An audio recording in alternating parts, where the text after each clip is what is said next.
Hello, and welcome back to another board video. Izzet Fae. This is probably my last practice, last league before the UK Pauper National Tournament.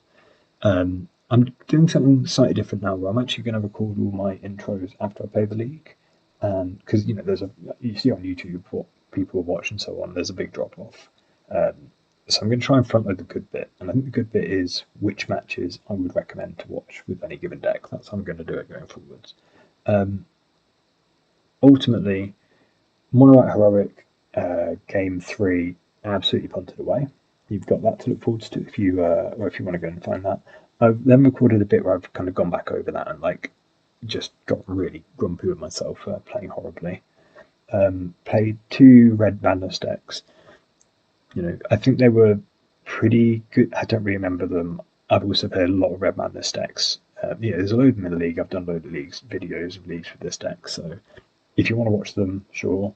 If you're interested in the match, you can find loads of them in my other videos. Then we played Jund. We got a sick blowout in game 1, but it wasn't really then much of a game. And then we got smushed, and then basically there wasn't any really good back and forth games there. There was an interesting point. I did something very different in game 3 than I've ever done before and I kind of talked a bit about the reasons why in the wrap up as well. So watch some of that, maybe watch the wrap up. Bit of a different slant on that deck, or how to play the matchup. And then round 5, probably if you're going to watch a game, round 5, game 2 is the most interesting, I would say. Control Mirror into fans, just really weird game. I think if we were playing without a chess clock, the outcome probably would have been very different. The decision would have been very different. That is what you will find in this video. The other thing that you normally do at the start of a video is go through your deck list, but again, this is the same list that I've been kind of playing and refining for a while. I'm back off the Sandstorms. I just don't think there's quite enough there, and I don't have them in paper yet anyway. I didn't order them. I didn't have that much conviction behind the idea. I think it was a cool thing to try. And one other thing is I might try and get in a video with there's a Team of Fairies like Mass Vandal list that got a trophy, went 10th in a challenge. That's quite something. I might give that a go at some point. I responded to a comment about it in another video. If I can find a way to make more red mana, red land drops in that deck, I'd be tempted. I'm going to kind of say, talking ahead for this UK event, I'm thinking there's going to be quite a lot of, elves, black sack, kind of creature decks. People quite like those decks from my memory, so I really want to have a lot of, red removal spells, basically, and have access to them before turn 3, and I think that's the big challenge with that list. But it looks like it makes the affinity match a bit better. It's still running Ninja the D-Powers, which I might be wrong. I think Ninja the D-Powers is a hot ass in this deck. Obviously great in some decks, but this is not the one. Anyway, not like my boy or Robotus, which is, slightly different opinion to maybe the convention. Anyway, that's the intro to this video. I hope you enjoy. I wasn't sure if I was going to bother recording, but I'm going to talk through it anyway. So starting off league with the blue-red Fae deck. This looks like the white weenie deck, white heroic deck. We've kept this hand because we can island cycle, play a Fairy Seer. Hopefully this finds our 3rd land. It does. And a discharge. Discharge isn't the only creature there that it really kills is the Aquarian Skyguard. Which I'm not hugely excited about. Oh, it starts saving up some energy. I think we're going to be on counterspells for a few turns rather than holding up Augur. So next turn we're probably going to spell Stutter and then have mana for Brainstorm, right? So we can we're going to get a Brainstorm shuffle between this. or a brainstorm to find more lands. I'm going to top because the actual, the non-heroic creatures we cover by stopping their spell resolving. Skyguard's the only one that really gets out of hand quickly. But obviously we much prefer the land here, so. The spread's not even great yet, so this is kind of the middle ground. Oh, and no follow-up? Okay, well, this seems fine. I don't know whether... I don't think this match... Okay, they're moves 5, sorry, I missed that. I was doing other things. I was like, oh no, I will record, why not?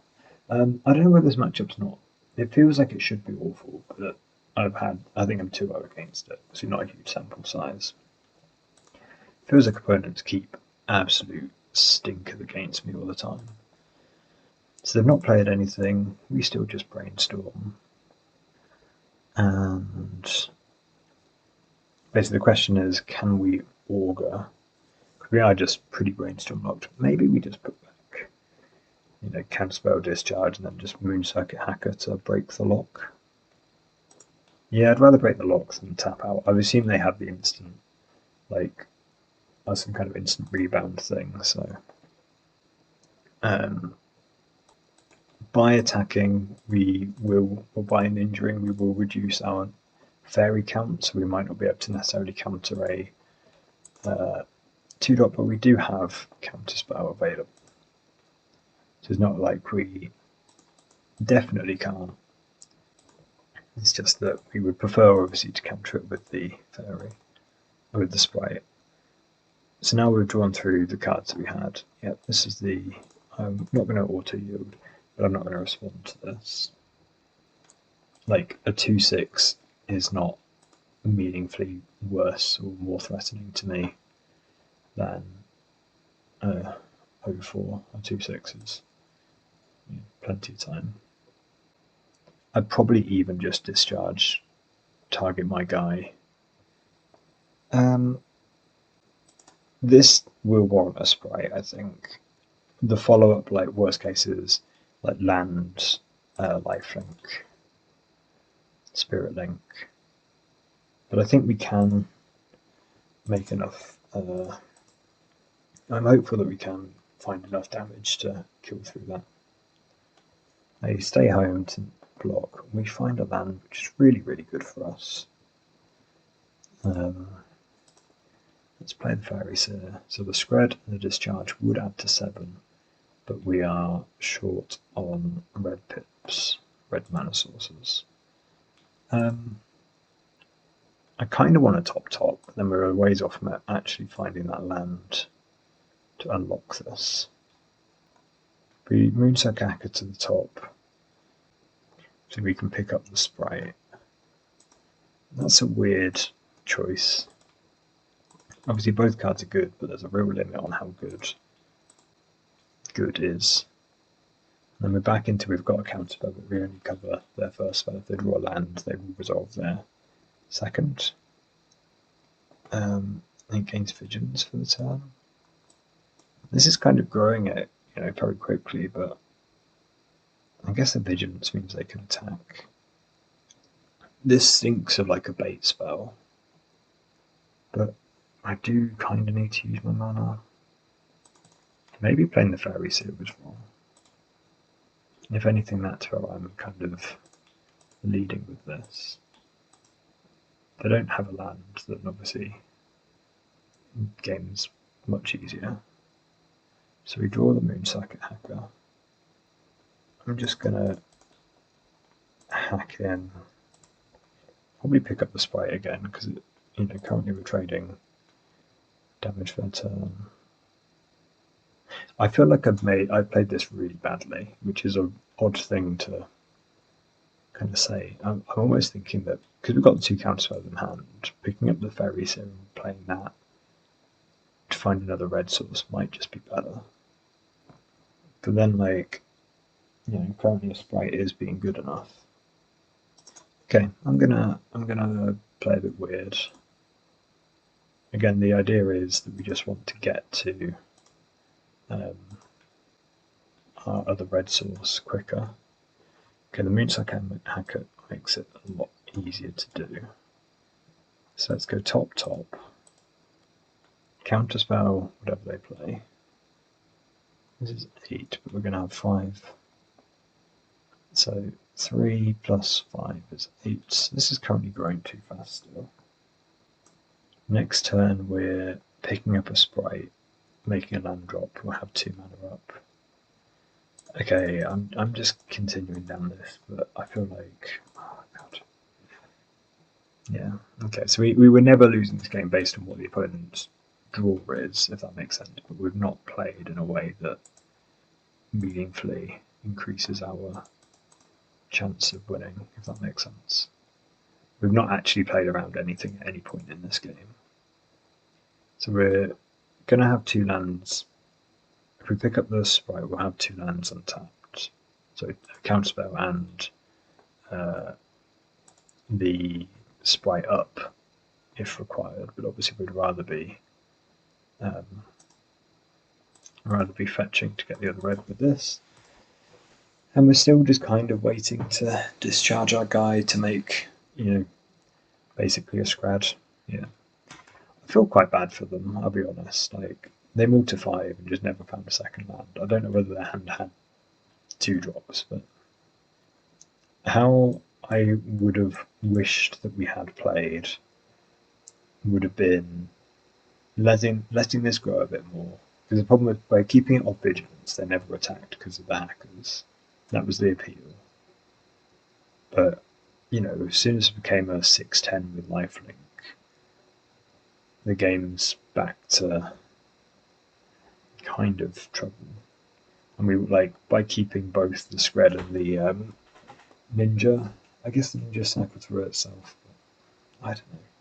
Feels like we should have done a better job getting to identifying we needed 2 red flips and achieving that basically, and we didn't. So sideboard plan here. What are we kind of interested in? Not interested in Cast into the Fire. I can't say I'm particularly interested in Relic, but it's at least a card. It hits Sentinel's Eyes. I think that's about it. It cycles, which is better than Cast into the Fire. The other option is the Commodore, but considering they're going to have protection spells, I don't think that's great. I might cut the Admiral for a Commodore, so we're more likely to have blockers in 2 different colours if they have a protection spell. And that's probably my only change. Again, a world where we're casting a Commodore is pretty wild. Does that mean we want another relic just to cycle? Maybe it does. No, I'm gonna keep the Commodores. I think the off-color creature to block with is much better than the Cast into the Fire, as example. This hand's stinky. Can I keep? They've kept 7 this time. We have a lot of removal, but again, they'll kind of outgrow a lot of it. And our removal only turns on turn 3, at which point, 3 damage is... Turn 3 at best, at which point 3 damage is too slow. And yet I want to keep. I think I'm kind of saying that they're going to be a bit slower this game, and I, want a high chance of a functional hand, even if it's not particularly exciting. And we've got the Scry, which I'm hoping does some work. It's not really done any work. Brainstorm and Spell Pierce works. So I'm going to top this. But, yeah. I think we should have kept being fair. This hand just struggles to be a lot of what I would need to try and be. Ward 2 is flying if it's modified. It doesn't fly yet. Obviously, no way we're blocking, so I'll just rumble in. Holding up counterspell if required, but I'd much rather Spell Pierce Brainstorm. Brainstorm Spell Pierce, any combo. Just take 2. Crazy. I take it this means Benevolent Blessing, the like flash protection spell. The other option is it means like the flash vigilance interacting thing. Either way, we've got the spell headers to cover it. Okay, we're in absolute hell. Oh, did we just scoop? Put back Connor. Problem is we're drawing these as well. Immediately. We can augur to clear the top of the deck. But tapping out is rough. Sorry, it's Scred then Commodore, so at least we could augur, depending on if they play anything. Assume they play something in this end step. But they might well respect a sprite. Okay, we're in this awful situation because we kept a stinker. We shouldn't have kept. Kind of what happens from here on out is, a freebie. I'm keeping because I think our chance of winning is highest if they just play almost scared, if you get what I mean, and durdle around and we just rip a mountain, for example. Obviously we're bricking this turn, but then if we rip a mountain, we can at least start putting together a plan. Whilst the 5 damage is obviously, very strong, we're not dead instantly. We're discarding to hand size, to which I will discard. I can't believe I kept this. Obviously, if we'd have Fairy Seed into, but we kept a Brainstorm as well, which just made it worse. We'd have Fairy Seed into a red source. It was defendable. I'm out here. That was just trying to have an easy life as opposed to actually play well, which is frustrating because the whole point of trying to do prep is to focus on playing well, and taking the easy way out is, this isn't a deck that rewards taking the easy way out. It's a deck that rewards playing to your outs and respecting what the opponent can do, as well as like reasonably bluffing what you can do. It's very hard to bluff. You can make land drops and have the wrong spells and bluff. When you put the flag with a signpost up, I don't have anything. It's very hard to bluff that situation. We have our 10 red sources for a reason. Up to 14 if we can island, just fetch a volatile forward, but the turn 3 red source is very slow. Obviously in this matchup we're more about, trying to put together 2 red sources later on in the game, both doing a medium, a decent amount of damage rather than bolting the first thing for, this is the matchup where Discharge is a lot better than Bolt. I can't believe I kept that. That was so silly. That was such a bad decision. So we have a red source. We can get an island. Feels like we kind of brainstorm. We locked on brainstorming for an island. Like brainstorm into a 3rd land at some point. But Sprite's really good. Okay, I'm gonna salty keep. I think this is more defendable than the first. The augurs are really bad in this match.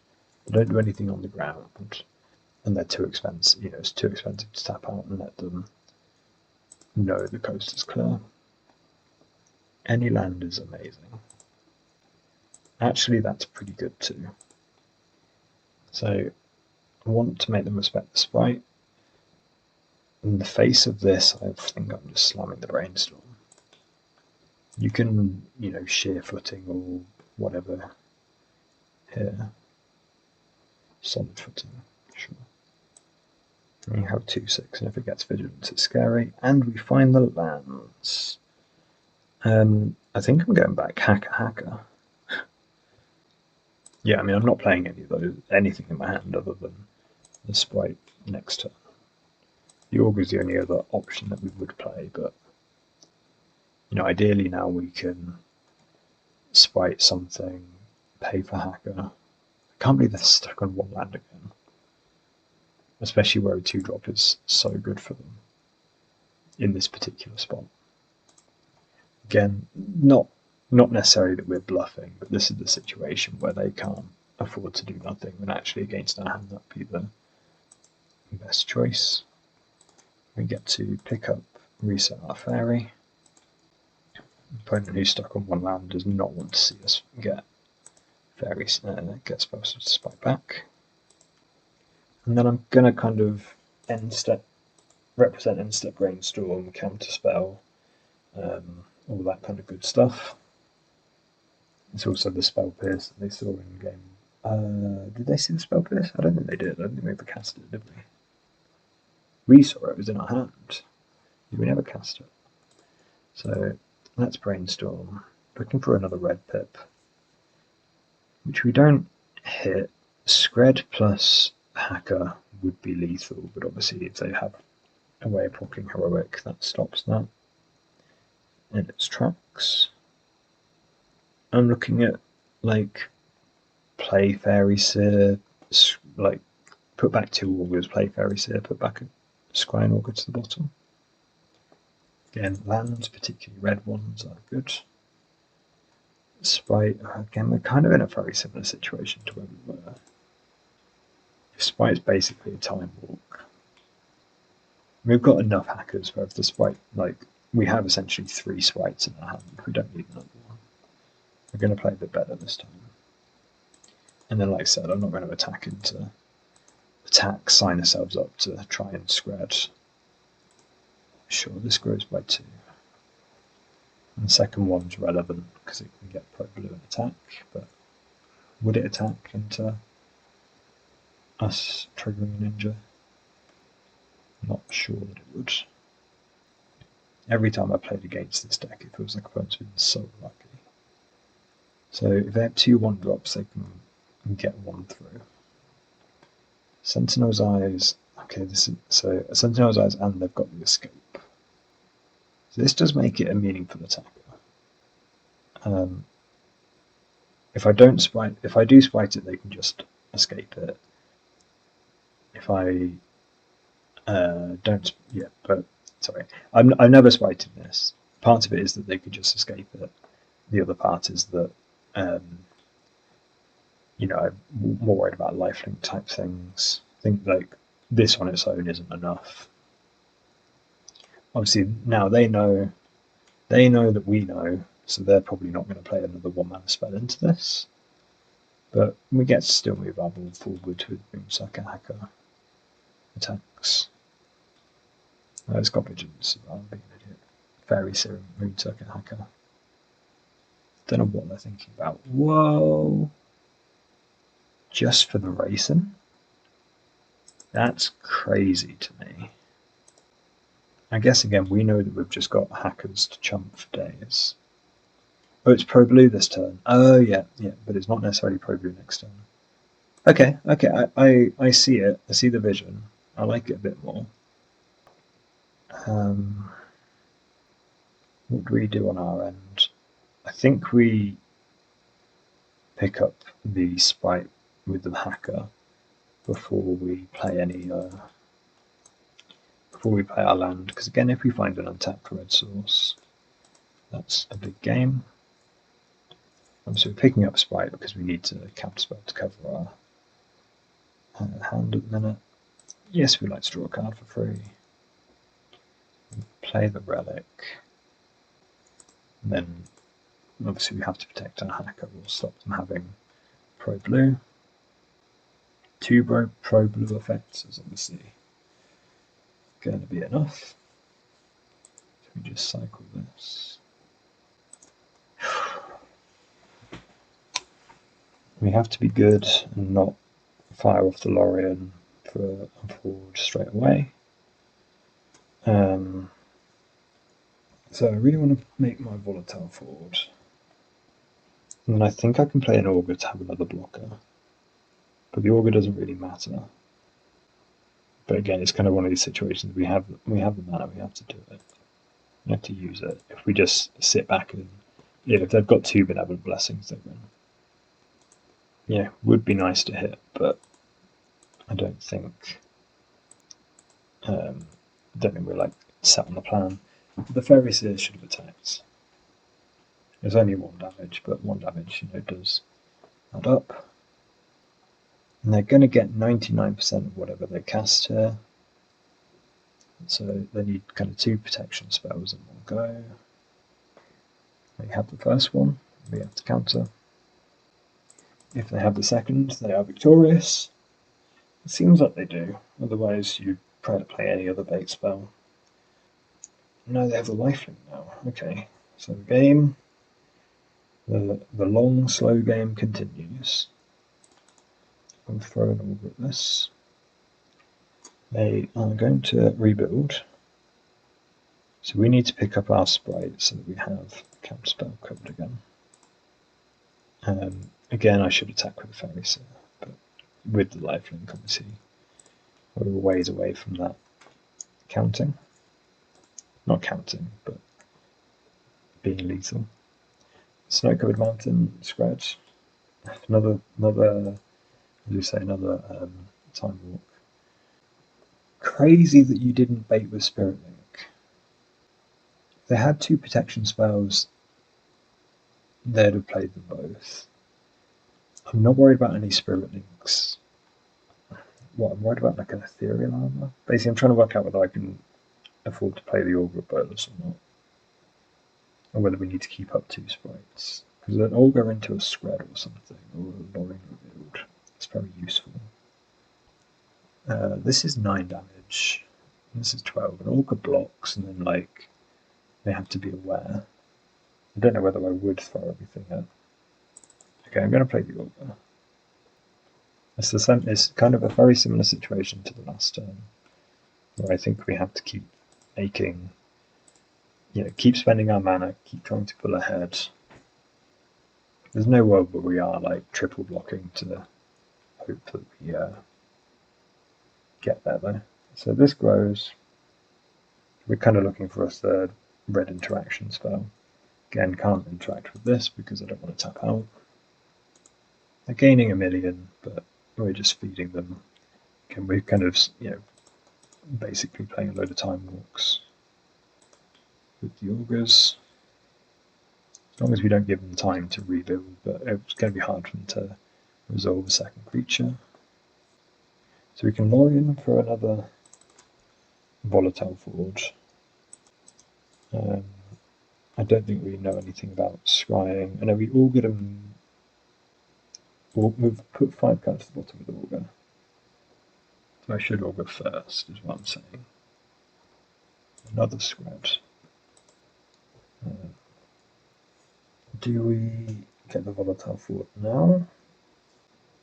And that kind of means, yeah, we get the Volatile Forward now. It's taking this, it's putting this risk on another turn. And, we just have to keep holding out.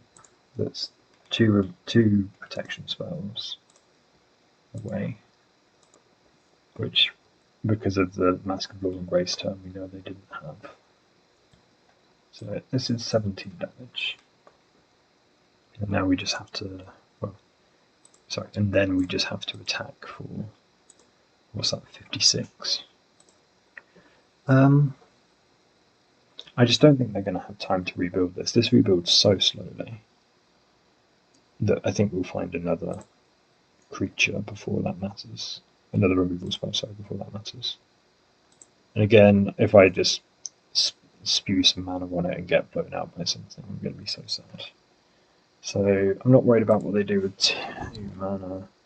There are 2 Sentinel's Eyes that are going to go on this, and it's going to be a 4/4 flyer. But if I kill it now, I get to attack with the 2 hackers. Don't have a lot to throw away with them.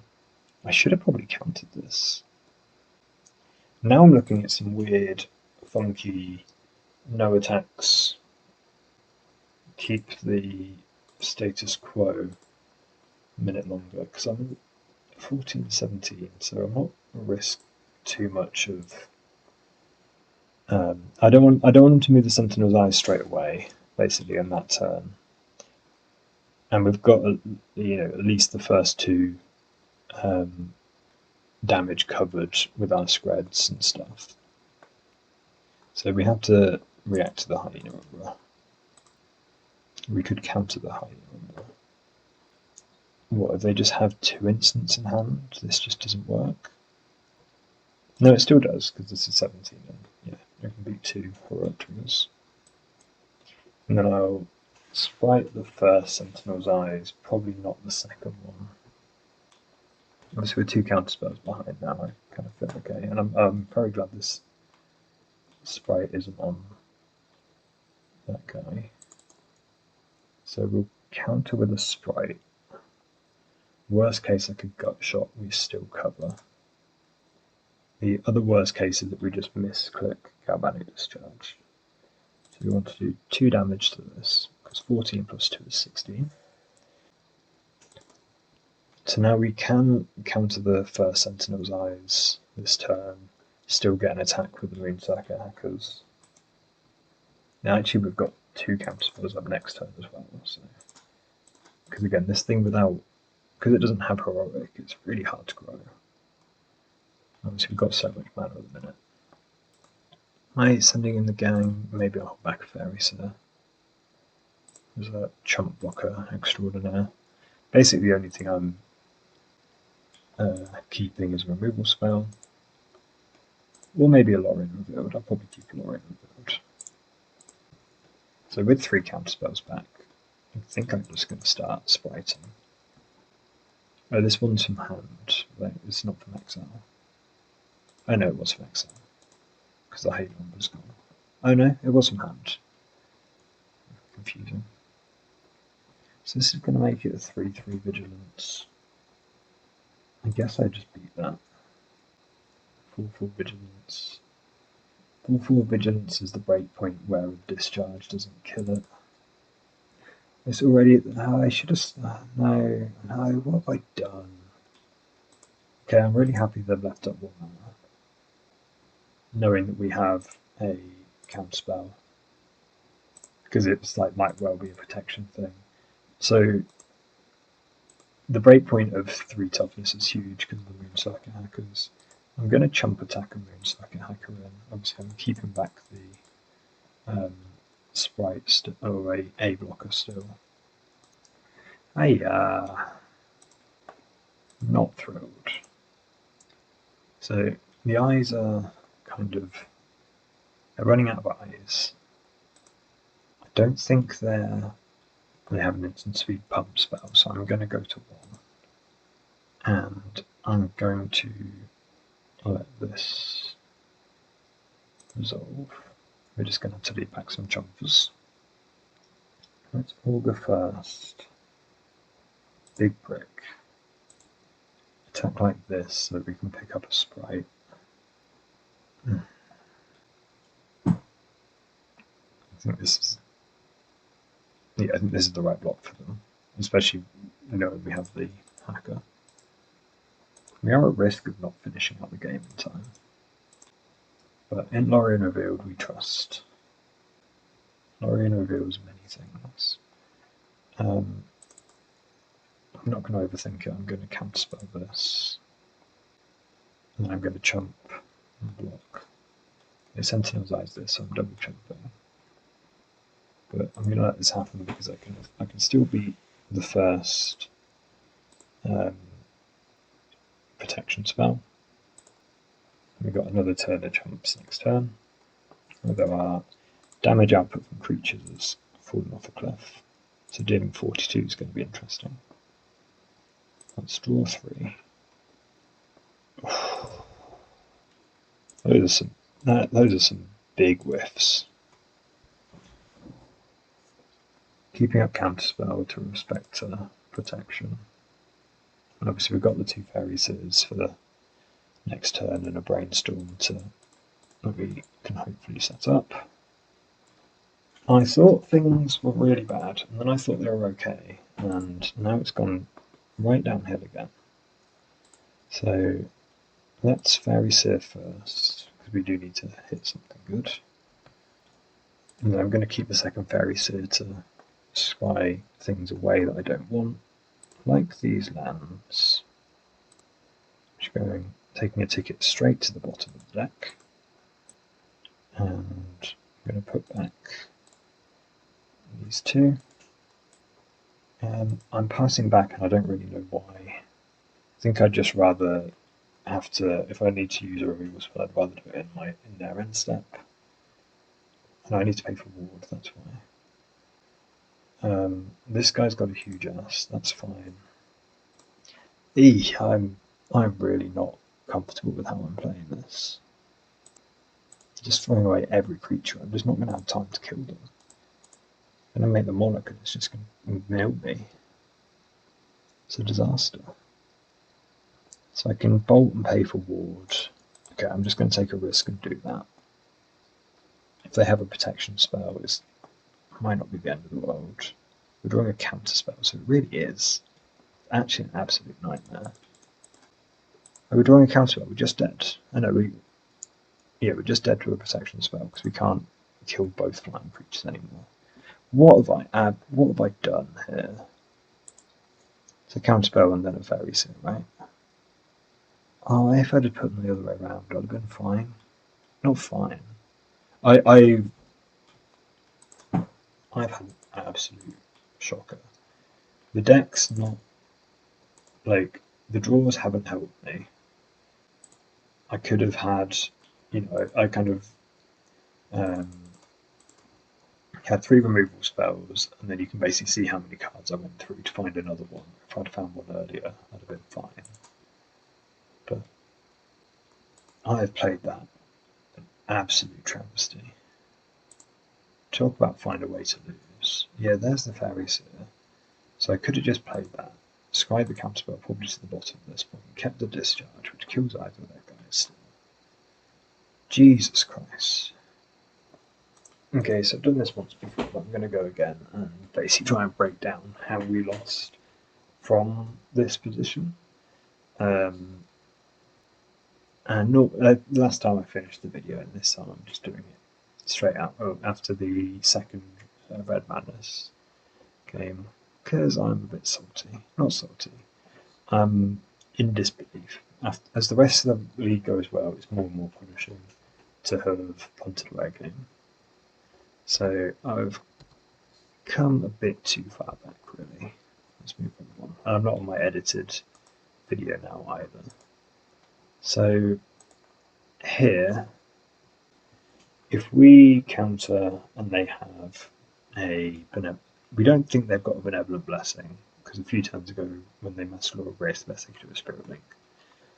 So I don't think we should counterspell here.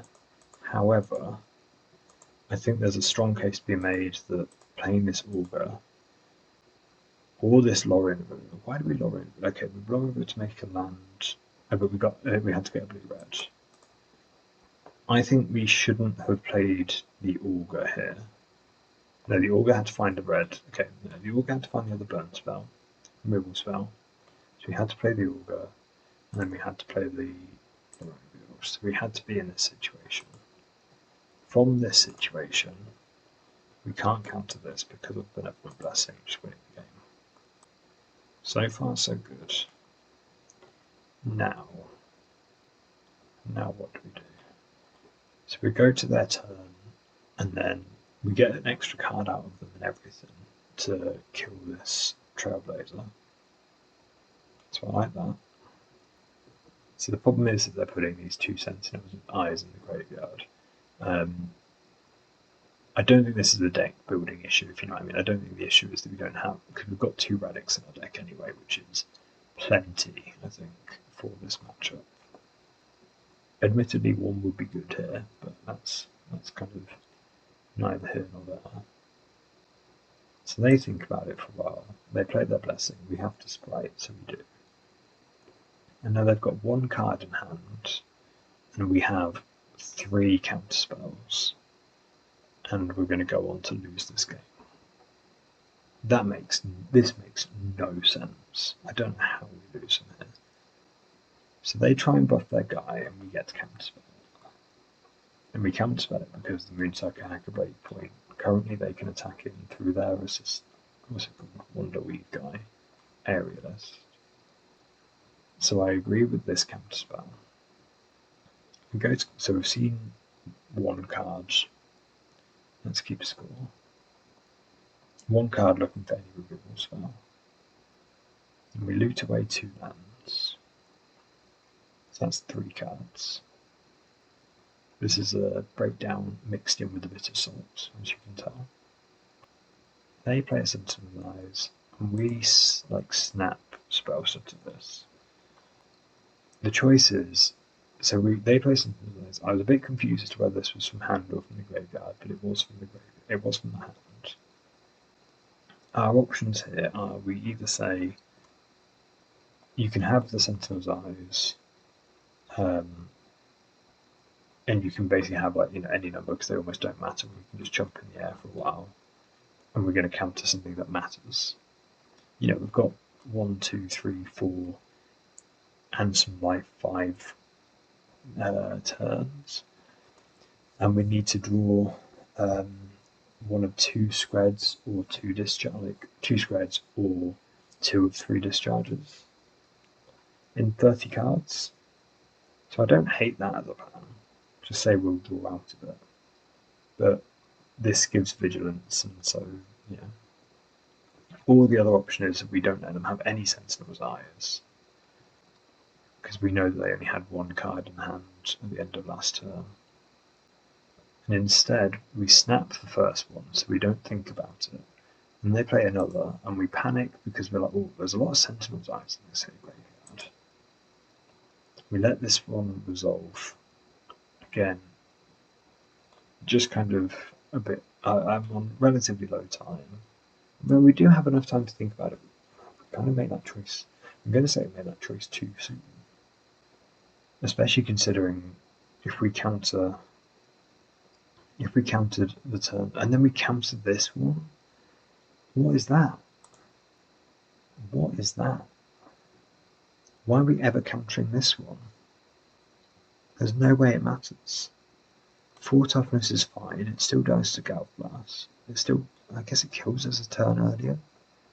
So it still dies to discharge because we've got the 1 energy spec. Why are we countering this if we're not countering all of them? Why are we countering that one? Oh my days. So then we just take 3. Which, to be honest, I don't like either. I think I prefer just blocking with a Fairy Seer. Because if they have a thing in a protection spell, we chump attack with a Hacker because we get to loot away the island. So that was 3 cards, this is 4, 5 cards. We find another Hacker. Yeah, it was counterspelling this and having this be a 4. We could just have this be a 4/4 and have a counterspell in hand. We'd go up to a 5/5 if we counter something, because then they could escape another Sentinel's Eyes. So we lose all of our life buffer. And I think we decide we can't counter this because we've lost all our life buffer. So we're just dead to a Mask or a Blessing. When if we'd have chump blocked with the Fairy Seer the turn before, we actually could have probably countered here. I guess no, because the removal spell would matter too much. So that was 5 cards, this is 6, 7, 8, 9. Okay, well that's starting to get a bit rough. Then we chump attack again to pick up a Sprite, so I like this. I think I just hate that counterspell. It's really weird that, again, we got, as kind of said after this match, we got unlucky to see, what's this, 11, was it 5, 6, 7, 8, 9, yeah, this is number 10. To go 10 cards in without seeing the removal spell. Okay, I think that's unlucky, but we did not need to be in this situation. Even now, we should win. I actually don't remember how we lose from that. So they draw any spell. We counter. We counter so it's not modified, I guess. And it's another blocker. But it does turn on the Sentinel's Eyes. I don't love that counterspell. I'll live with it. Will I? I think the thing is that we're losing 2 guys next turn. We're going to need to block the turn after. Okay, I agree with that counterspell. I live with that counterspell. It's not a good one, but I think it's necessary.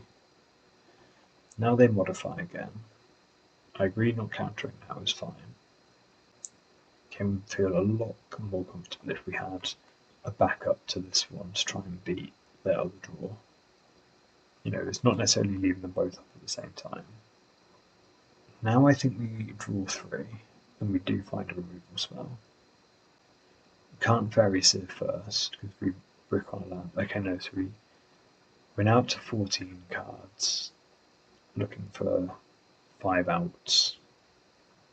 We can't be up to 14 cards, because we saw the, we saw 3 of, no, 14?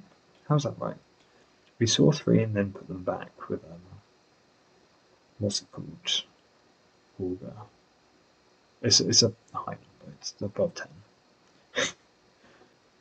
Double chumps. Now we're getting angry because we actually don't have enough creatures to deal 20 damage, or 40 damage, sorry. We Fairy Seer. Wow. Okay, we did get quite lucky. Let me get to Brainstorm. And this okay. I feel a bit better now. I was very grumpy. Now we finally see one. Oh, no, this is scrying back. Then we can Brainstorm into one. But okay, that's really bad that we've missed. But where do we stop? See, I don't hate keeping that preordained part of me. So I agree with the Brainstorm. And then by the time we play this Fairy Seer, we're back into the world and we only have 1 counterspell up. And because we've been trying to beat this stupid, whatever Benevolent Blessing all game, we're then saying we're not going to use it. We have 1 counterspell, but we're not going to use it unless we need to, basically. So we can't counterspell this. Go block. We have 3, 6, 7 mana. I think we know what we're drawing, right? We know what we're drawing isn't any good. From the second Brainstorm. What are we drawing? But if we know that, if we're drawing a counterspell? So we should have kept a land and put back a counterspell here, because then we could actually Galvanic Discharge, and hold up counterspell still. But we goofed that, because of course we did. And then because we goofed that, I've done the maths. I've looked now and gone, well, 6 mana, I can't hold up counterspell as well. But I shouldn't have to, because I should have an extra land in hand as opposed to one of the 2 counterspells. We pay for ward. They have it eventually after a million turns of us playing around it. And then we just die. Because we draw a counterspell. Instead of a bloody Fairy Seer that would block and keep us alive. Oh my days. So we got, we got by not finding interaction when we had a load of shots at finding interaction. We got by counterspelling a random Sentinel's Eyes for absolutely no reason. We got by Brainstorming badly. Hideous play.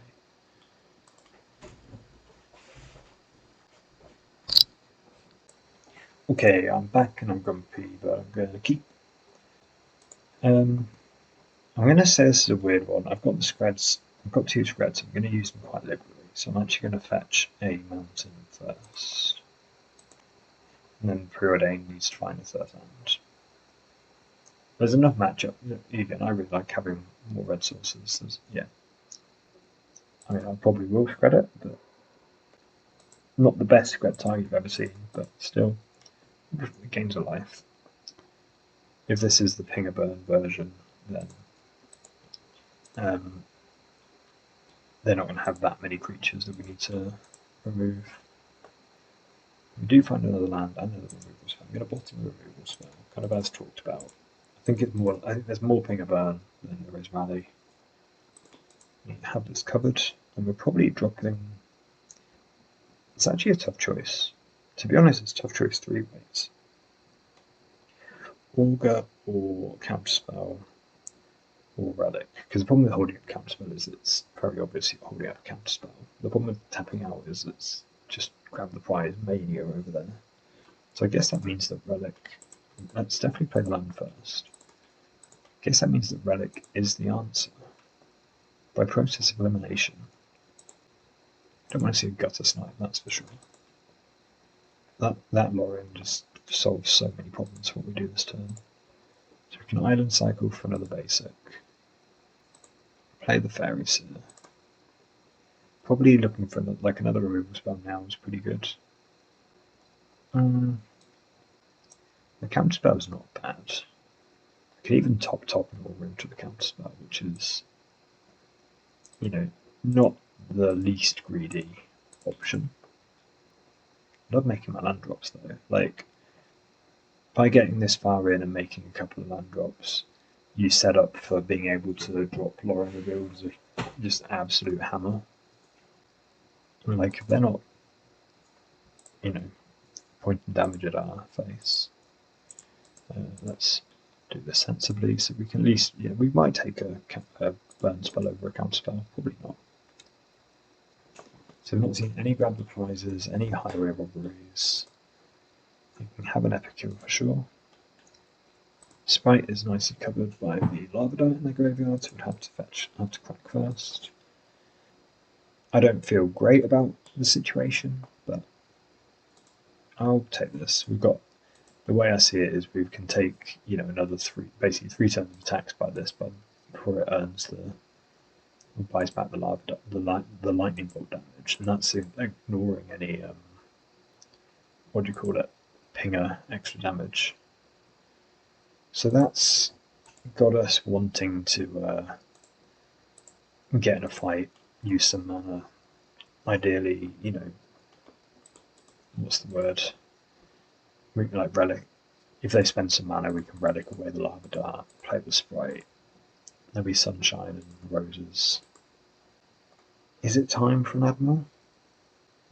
I think we're a mana away from an Admiral. But we can also, now that we know that we have it, kind of set it up by starting a fight over counterspell in their turn. They're discarding lands for no value, so obviously, clearing out the land is one thing, but this is looking at the Madness deck, so it's got Lava Darts, it's got Fiery Tempers, it's got Snackers often. So let's be a bit provocative here. This is a bit of a bold Relic of Genesis. Only getting the Lava Dart out. I don't think they throw a land at me. Cast into Fire does tidy this up, but I'm just going to drop a Sprite. What do you say about Sprite? You say go to my next turn. Of course you do. Do you say I can trigger ninjutsu? No, it's another Lava Dart. That's fine. So we're tapping out of having 2 counter spells up. Okay, we shouldn't tap the red mana. What are we doing? What are we doing? I'm so used to having so many blue blasts because you play more post-board games than pre-board. That's my excuse. Now we've thrown away the relic, and the relic's really, really good. I'm just giving it away for nothing. Just to try and my intention was that they'd get in more of a fight over the They're getting more of a fight over the Sprite, use some cards up, and then I'd be safe to tap out for the Monarch. However, that has not gone to plan. Just going to get another island. Play my island. Do I attack? Can attack ninjutsu, replay my guy. Still hold up 1 counter spell. That means I'm kind of in a bit of trouble against like a grab the prize cast. I'm not protecting this. This is just healing salve. They let me draw. That's not a good sign for me. Do we still replay that? Do we still replay the guy then, or do we hold up a Sprite? The Sprite's not going to do anything with the dart in the graveyard. This is just gain 1 life. I'm going to pass back then. I'm playing really badly tonight. I'm not necessarily overthinking things, but I'm coming to the wrong decisions on a lot of things. I'm just going to kill this on this. And I'm taking a lot of damage here, but I don't really need to. Lava out my guy.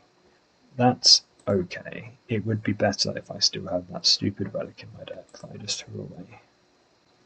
So now I'm going to Warger. It's just so slow. I think I'm just going to slam the relic. Slam the Monk is what I'm going to do. Because I've only got 3 cards, so if we stop a Gutter Snipe, it's really hard for them to kill us. Hey! Okay, so their hand was just really bad. We were trying to play around like their sandbagging Gutter Snipe and just trying to hold some spells, like accumulate some spells. Again, we just played that really weird, really wonkily. I think cracking the relic, whereas we could just be patient. We were trying to force the action. We didn't actually get anything out from them. We didn't actually get anything for it. So I'm cutting the 4-mana blue spell that blue blasted. Yes, that's right. A sample guide. This is basically going to be my notes for the Pauper Nationals tournament. I'm adding relic times 2, blue blast 4, blue blast 5. Can't quite remember what versions I've got on paper. Cutting an Admiral. I cast into the fire. I've been cutting the Spell Pierce some of the time, and some discharges, and sometimes the Commodore as well. 1-1. I think I've been cutting like 2 discharges. I'll keep the. What I'm going to say is I'm going to keep the Spell Pierce in on the draw and the Commodore in on the play. That's going to be my plan. So this is my. We're on the draw, so I keep this. Cut this. This is 7. This is 6. So another discharge. That's only 1. That's fine. I've sometimes been cutting a Fairy Seer, right? Because a Fairy Seer just dies to Lava Dart too easily. Cool. I might even cut the other discharge and keep the Fairy Seer. Yeah. Cool. So the point is, we'd really rather be pointing blue blasts at the grab the prize and so on, but later on we can't afford to have the pingers resolve anyway, like Gutter Snipe resolve anyway. This hand's got no interaction. I'm going to keep.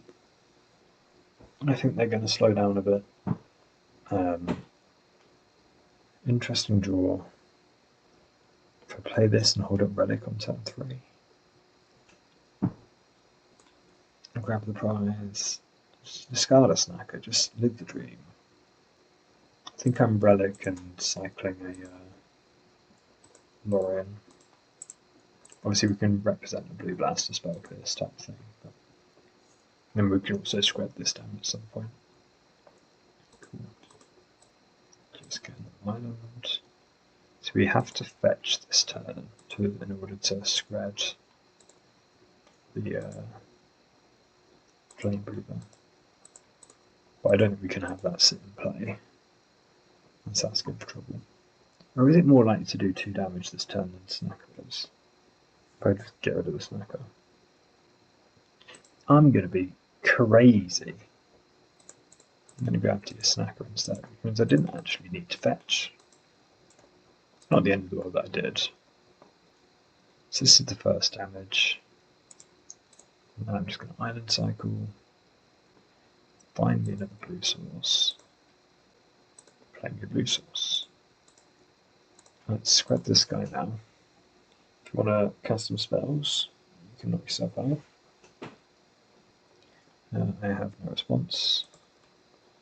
If you cast another one, I will spite it. You see they do not. They show some respect. And now I'm going to play a Fairy Seer. Looking for a Blue Blast. Blue Blast, another Relic. I'm kind of into a Relic. I'm definitely into a Blue Blast. I'm going to top. What a terrible decision. By going top, my Augur's so bad. I've topped a Relic on the turn that I'm quite likely going to be ordering. Whoa. Ooh, what are we doing? What are we tapping mana for now? Pyroblast our Fairy. Okay. I mean, I'd sprite most things. If they go for 2 mana spell, I can always cycle Relic into my Blue Blast. Again, I'm interested in cycling Relic now. Especially because I know I've got another one. Fire Blast and a Gutter Snipe. Interesting they lost the Gutter Snipe. If I just slam a sprite here, like, I trade a sprite for Bolt. I trade it for half a Lava Dart, like, because I can crack the Relic, and probably it doesn't matter when I do it. Yeah. Alright. Do it. Shock. Horror. I'm at 10, which is a lower life dose than I would want to be. However, you, sir, are quite low on gas.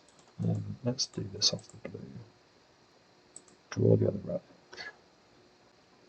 Play the Augur. Be nice if it hits. Doesn't have to. Counterspell, sure. Replay the Relic. And obviously we'll just hold up the Blue Blast. I'm not particularly precious about this Augur. If you have a third Red Blast. Otherwise we just got 2 for 1. And we're playing our favourite game of they have 1 card in hand, we've got it covered.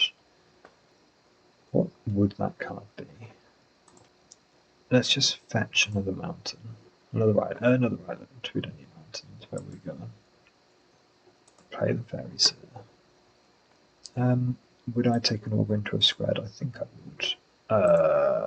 Okay. If I'm doing that, I would have need to put the squared first. Let's just get this card out of here. So we're not, downsides, we're not killing them anytime soon. It didn't take too many cards for them to add up to 10. Plus sides, we have a lot of counterspells in our deck. It would have been nice if one of those was a squared, if we had not just clicked in the wrong order. Interestingly, play the land drop. They foretell a high rare robbery, so high rare robbery is good for a counterspell. I'm gonna hold that for various brainstorm related things. I think we're at the breakpoint. We're at the Lauren real breakpoint. I'm gonna play the land. They can know we only have the one counterspell behind.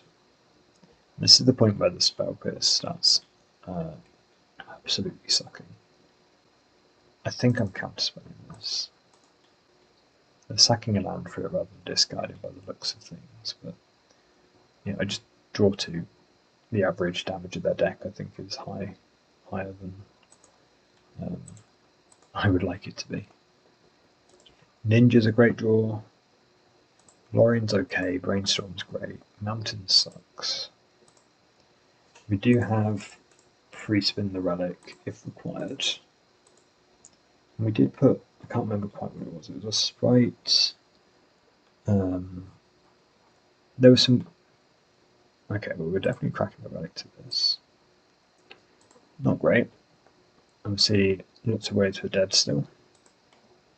The Mountain is not high on the list of ways to kill us. Hack here. Double Fire Blast, was it? Hack here. God. Work with me. Jesus. Gotta take the Blue Blast. I guess we've got the actual factual draw 3 is very tempting. I guess we've got the 2 ninjas to loot through our graveyard. I think this is the same story where, you know, they didn't kill us last turn. I don't think this is one of the cards they had. The average damage on this is higher. I don't feel great about our chances of coming out on top, surviving a turn. I still think I'm okay. I think I'm above 50% to. Okay, that's dropped it quite a lot. I think I'm above 50% to win the match from here, win the game from here, but not by as much as I would want to be, considering I think we're in quite a strong position out here. I think I attack with everybody. I think there's no way they don't block. There's no point leaving a guy home when it's, you know, valuable damage. Looking at discard, like looting away the ford, playing the mountain, lowering revealed, needing to rip some blue blasts for mana efficient interaction. Counterspell is 1 piece. So, you know, basically a blue blast, I think we win. I think we're okay. So we're at 6, they're going to have 4 cards. We get to choose, you know, well, basically 2 of them need to kill us, and we get to choose, what is it? Any combination, not any combination of 2. We need to survive any combination of 2 of them. Yeah, we did it. Okay. I can't believe that came against White Weenie. That's so annoying. Right, back for round 3. I'm going to keep, we've got a fairy hand. I think I've discussed this, but my hands that I like to keep are either fairy hands or, you know, lots of interaction hands. You know, both have a, I guess the lots of interaction hand doesn't really have a plan, but, and another odd thing that might not be immediately apparent is when you do have Fairy Seer and Sprite, I think I've found it a lot nicer to wait till turn 3 and then try and double up rather than spew the Sprite, spew the Fairy Seer into a you know, a bolt or something, and then we can't make the Sprite work. I've just got a 4, but actually now that I can make my land drop off a mountain very easily. I think I'm probably going to play the Augur. Or we can, because we, you know, they're not going to respect highway. They're not going to respect counterspell with highway walkway. Let's just play the Augur into this, and it hits.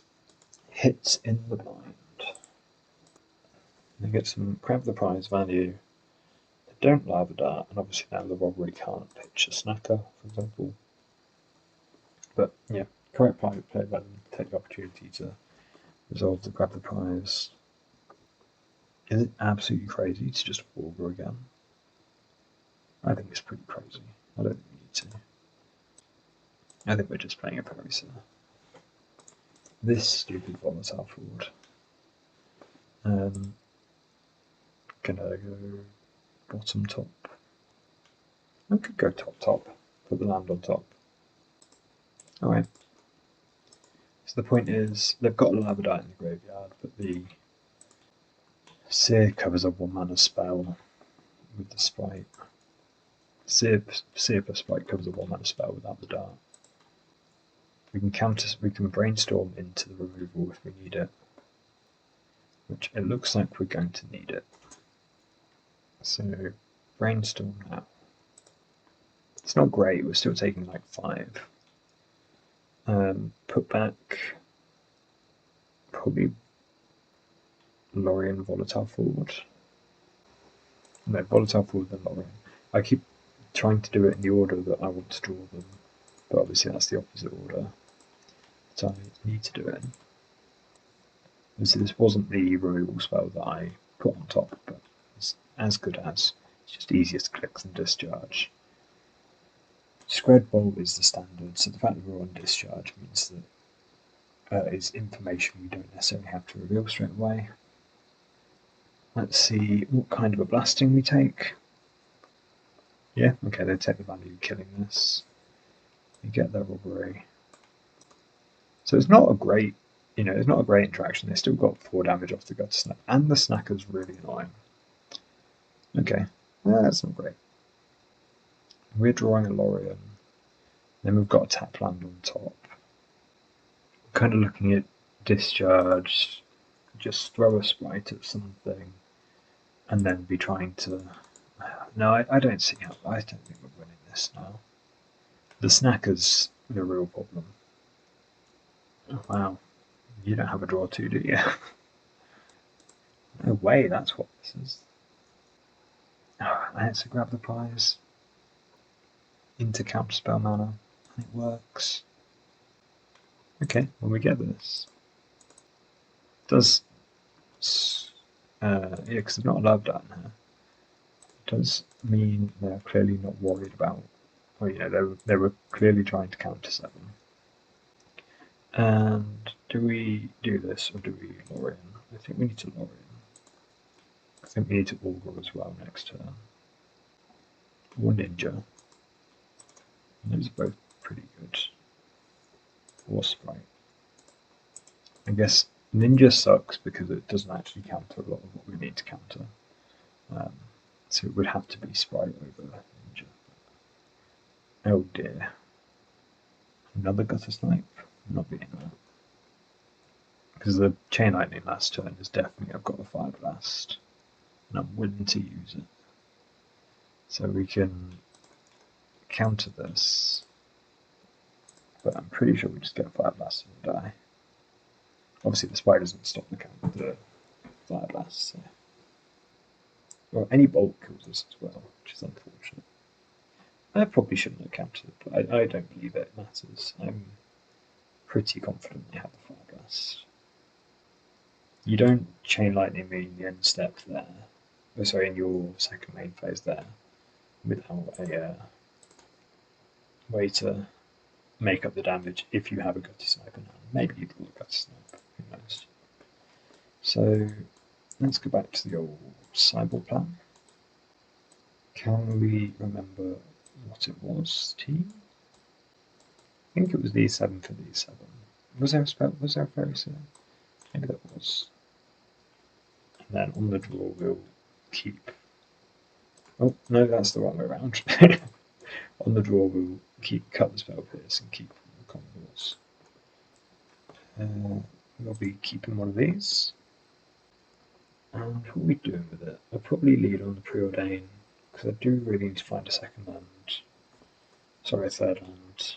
Yeah, basically multiple lands. And the Lorien can't get G's countered. Island preordain. Am I going to go top? Who's going to stop me? Preordain top at the fear in them.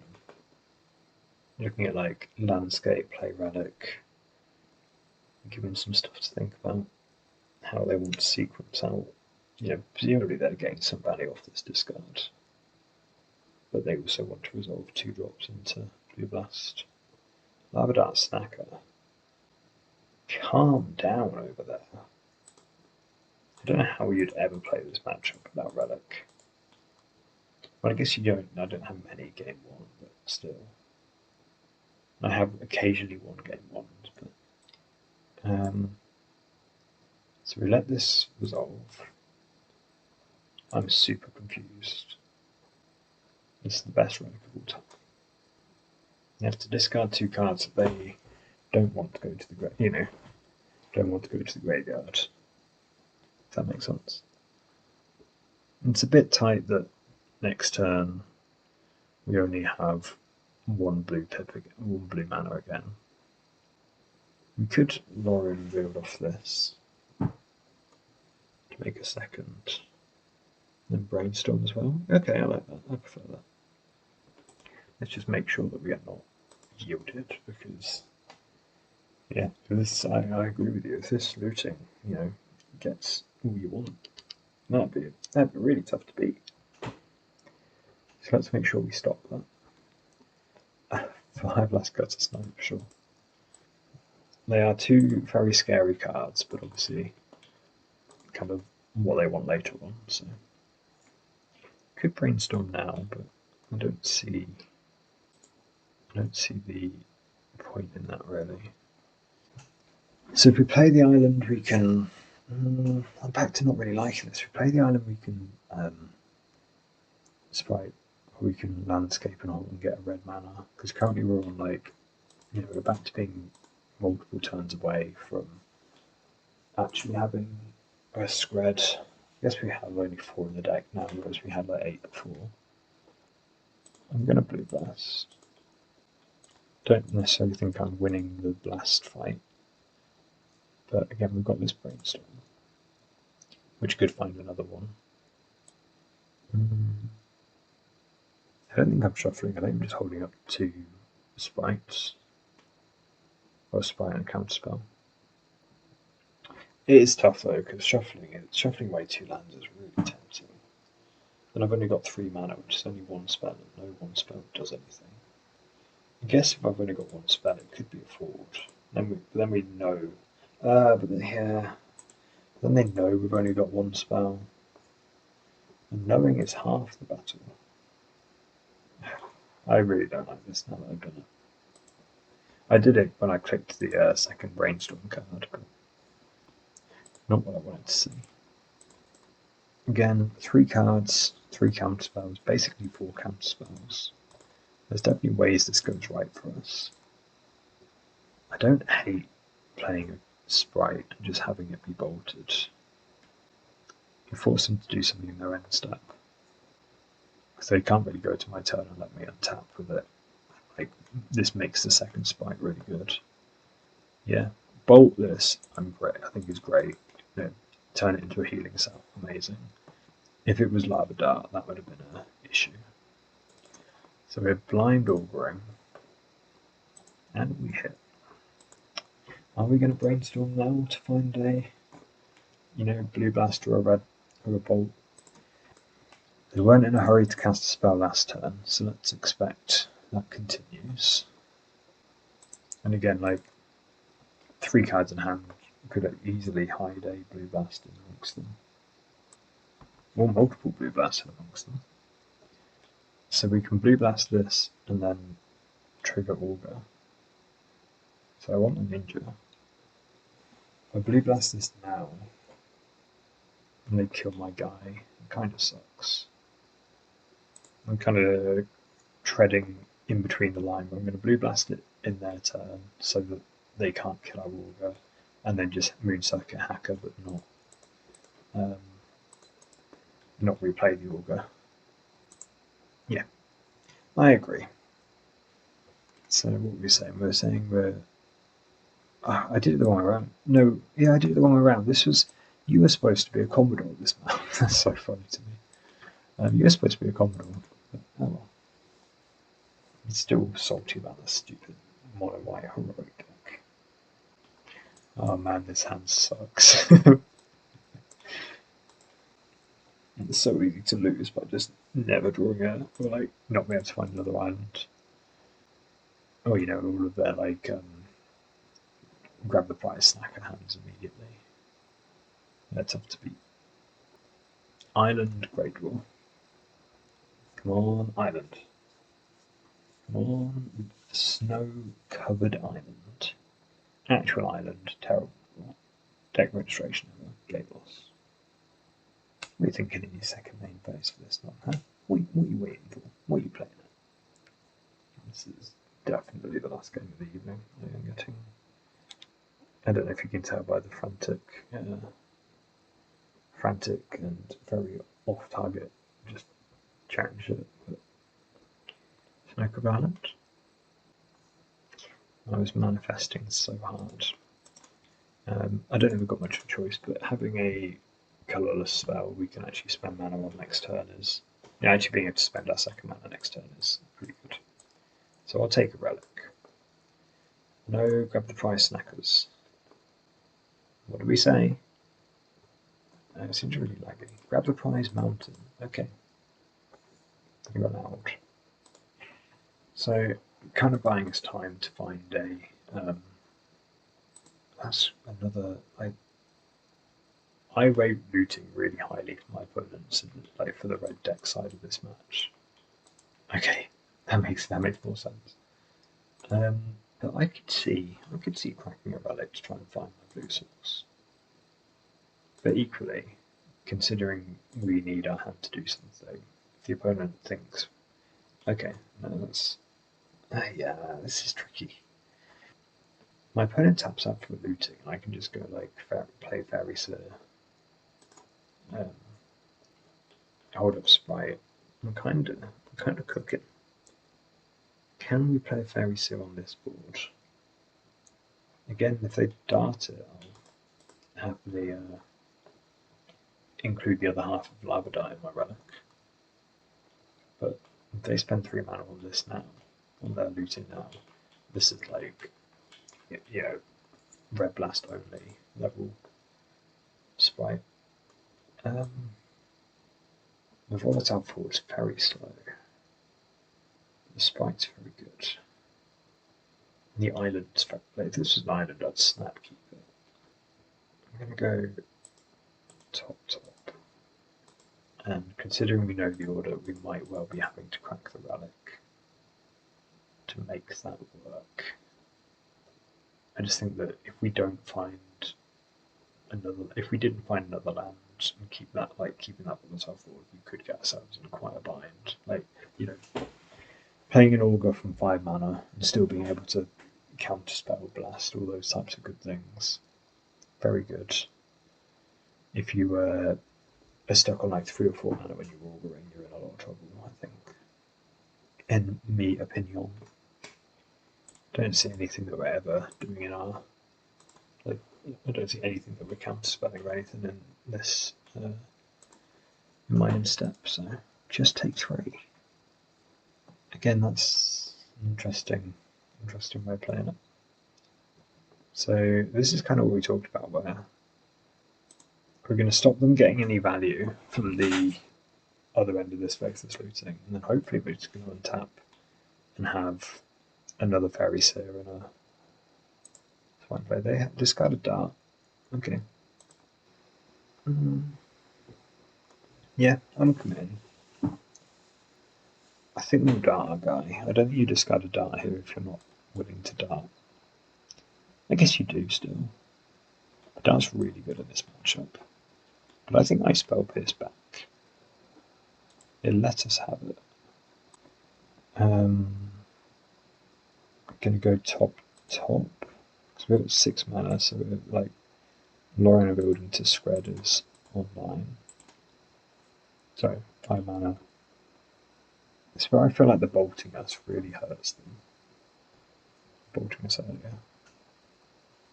Okay, that makes sense. So I can Blue Blast this. I can Sprite it. I can do nothing. If I Blue Blast it, and they follow up with, I think I'm just going to throw a Sprite away. They've only got 2 cards, so we're not, that's not adding up to 15 in a hurry. And we've got a Lorien Build on top if they want to spend a load of mana. We're just kind of going to go over the top. And yeah. The other one, I expected it to be the other one from how they played. And now, I don't know. I was kind of hoping they would try and follow up with something else. But we've got the Scred to deal with this if we have to. I'd rather not, but we can. This is kind of the best case outcome, I think, for them. Again, I'm just going to slam cards here because I've got a draw 3 in my hand. Okay, well, I can't really fight with this, can I? Oh, I can. I can Spell Pierce it.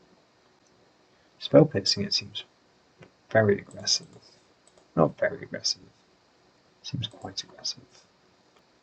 The point of tapping them out so we can Lorien Build with an open board. Problem is we're not doing anything about the potential Blue Blast that they have. Sorry, Red Blast they have. They let it go. Nice. Whenever you get to Spell Pierce somebody. So now what do I Blue Blast this? Get funky. Alright. we'll get funky. Kind of try and punish them for not paying for spell pierce. Now what? Huh? The worst case for me is they just let this all happen and leave up a mana, and it's a red blast. The best case for me is, I don't know, they have a bolt and feel like they have to bolt us way instead. But then they just, Faithless Looting is put 2 cards in the graveyard, spend, tap yourself out again to play it again. I love that spell pierce. Just get. This has to be pretty good looting. That's not very good. I love them respecting the relic, because Smash the Smithereens on relic is, you know, that's honest work. If I've got 1 mana up, I just like 2 mana. Person has to crack a relic. They draw a card. Yeah, feeling pretty good about this one. That spell pierce was really nice. So, and the land's really, really useful. Relic, I'm just going to crack it because I know I don't even need to. They've just got absolute air over there. Like, what they're going to do, looting for no value again, and I'd like respond to jam everything. I'm going to go top. I'm going to go top, and I think I'm just taking the Lorien anyway. But it was good before. I absolutely love this. Like, okay, you can have a Faithless Looting, tap out for it, go on. Show me you've not got a Red Blast. Just, yeah. Well, it's a spell. So now we're on hope that they did find a Red Blast so I can make them feel really bad. Hello, Microsoft Defender. We're over here counting on Red Madness. 4 mana. 3 mana. I think this continues to be fine. Worst case, there's a Fiery Temper in here, a Lava Dart, and a Sneaky Snacker. I'm going to tap out, you can have your 1 card. I'd probably lose my Fairy Seer. I could have just been like incredibly rude and done this in Declared Lockers. That would have been really funny. So they'd like Lava Dart, response, kill our Fairy Seer, we just get save our guy. Like, we're going for the face. Okay, no, that makes sense. I agree. Does not feel like it particularly helps you in the long run, but I agree that it's, you know, you're almost not interested in the long run. I probably should have tapped with the other guys. The 2 mountains are still coming back to bite us in terms of, you know, they just don't cast very many of our spells. I mean, if we play the Fairy Seer, we can't do both Blast and Counterspell if they have something good. I'm going to keep doing this thing of like, you can have looting. You're not allowed to discard anything good to it. It's kind of, it's basically card disadvantage, isn't it, right? It's a card to not progress yourself forwards. You get 2 cards out of here, so they have to play something in the next turn. Or else we get the looting without them actually tapping out, which is still not great for them. Yeah. We're going to like reset Augur, draw the counterspell. Sorry, draw the item, draw the counterspell. Nice. Can't believe that's stupid. We'd be 3-0 again. Feeling good, but we just absolutely played like a muppet. And we're back for round 4. We are 2-1 so far, losing to White Heroic and then beating Red twice. We'll say hello to Montij. Don't know if that's the way I want to pronounce it. I'm going to keep a pretty weak hand. It has some interaction, and I've been keeping a lot of hands. Yep, that's good enough. There's quite a lot of good draws. So I am actually quite pleased to be paired into a Wildfire deck, either Jund or Affinity. I think this is good practice for what I'm, for the Pauper Nationals tournament. So decks that. So basically, I thought I was actually quite comfortable all in on this matchup. I thought I had a plan. Now, do we just cast into the fire this bridge? I wouldn't normally. I'd normally save it, get a refurb, get a blood fountain, anything like that. But because our hand hasn't really got anything going on, just make it tempting to shoot away. I'm just going to play the landscape and pass. I don't normally like cast into the firing bridges. Oh!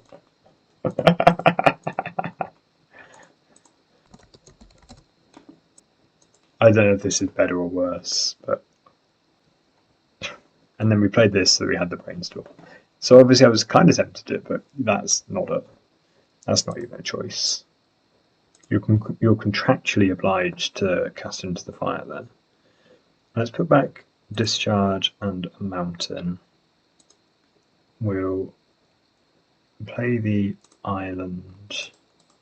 I think I'm even going to play the Augur now. Leave up cast into the fire. Basically, the choice is between shuffling. Well, we don't need to shuffle anymore because we're picking the Discharge, shuffling away the Mountain. So that all worked out quite well. We're going to slam the Monarch on turn 4 against somebody that we 2 for Wand and Stone Range. So where was I going with this? I previously thought that Jund and that weren't that bad a matchup based on just being an absolute the Monarch merchant.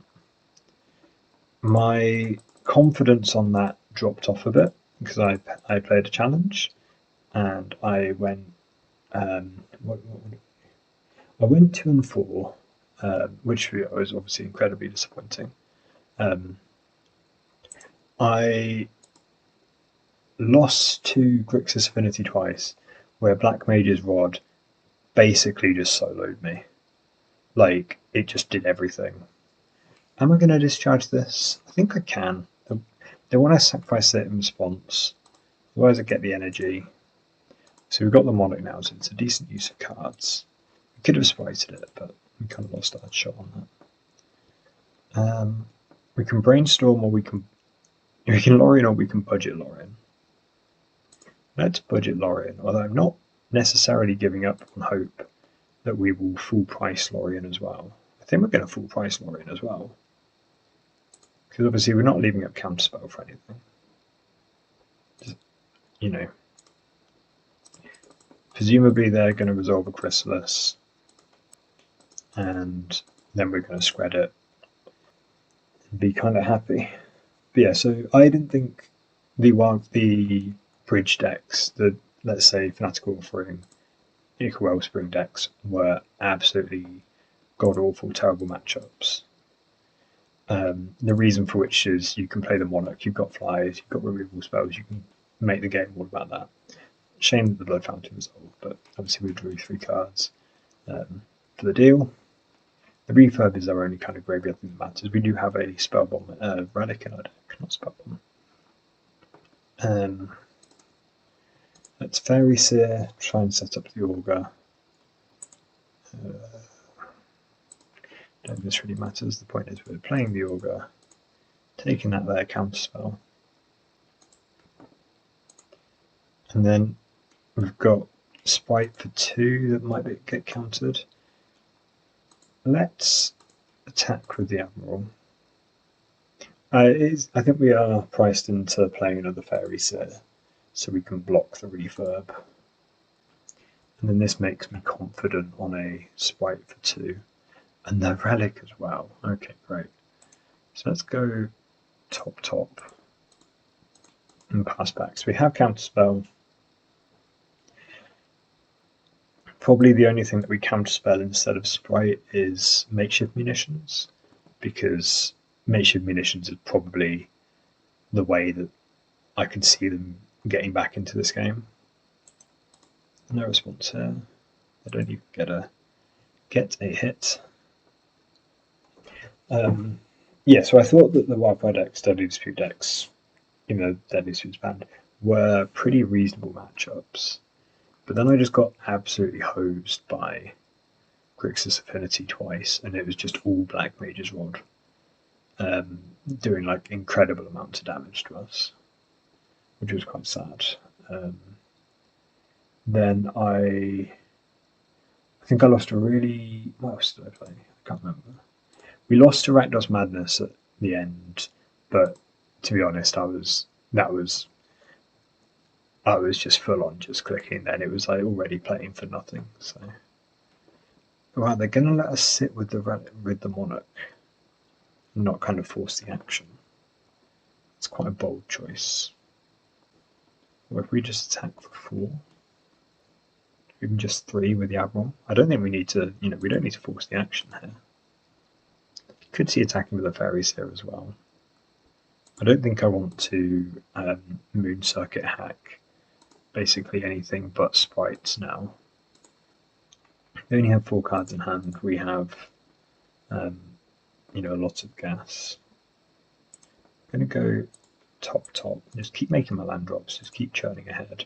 I'm going to draw a land which is refurb food. And I might as well play the relic. I'm not too worried about hanging it out for like a main deck mass ban. Like, I don't think main deck mass vandal or anything like that. Too scary. They cast down our Admiral. That's fine. It's kind of our clock, but also it gets stonewalled by, all of the usual suspects, basically all their creatures. This is, I think, fine because we can just spread it. The reason I wouldn't want to use the spread up is almost entirely having a removal spell back for what's it called? Sorry, I'm trying to talk through everything. Have a removal spell back to fight over, protect the Monarch.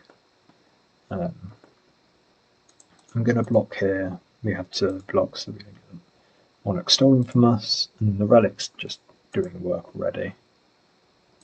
I'm going to spread in the end step, and then look to be spriting if they have a draw to, which I'm expecting they have a draw to.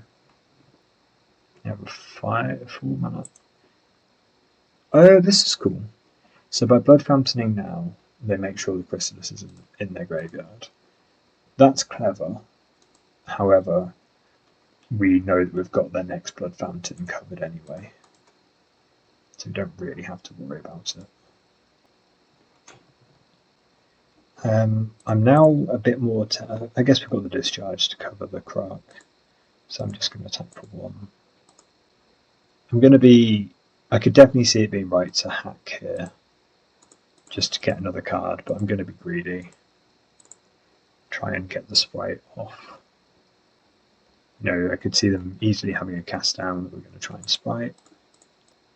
This isn't the most convincing sprite you've ever seen. It's only for 2 with 2 fairies, but they've only got 2 cards. We had a counterspell back. Yeah, I mean, that was a cast into the fire.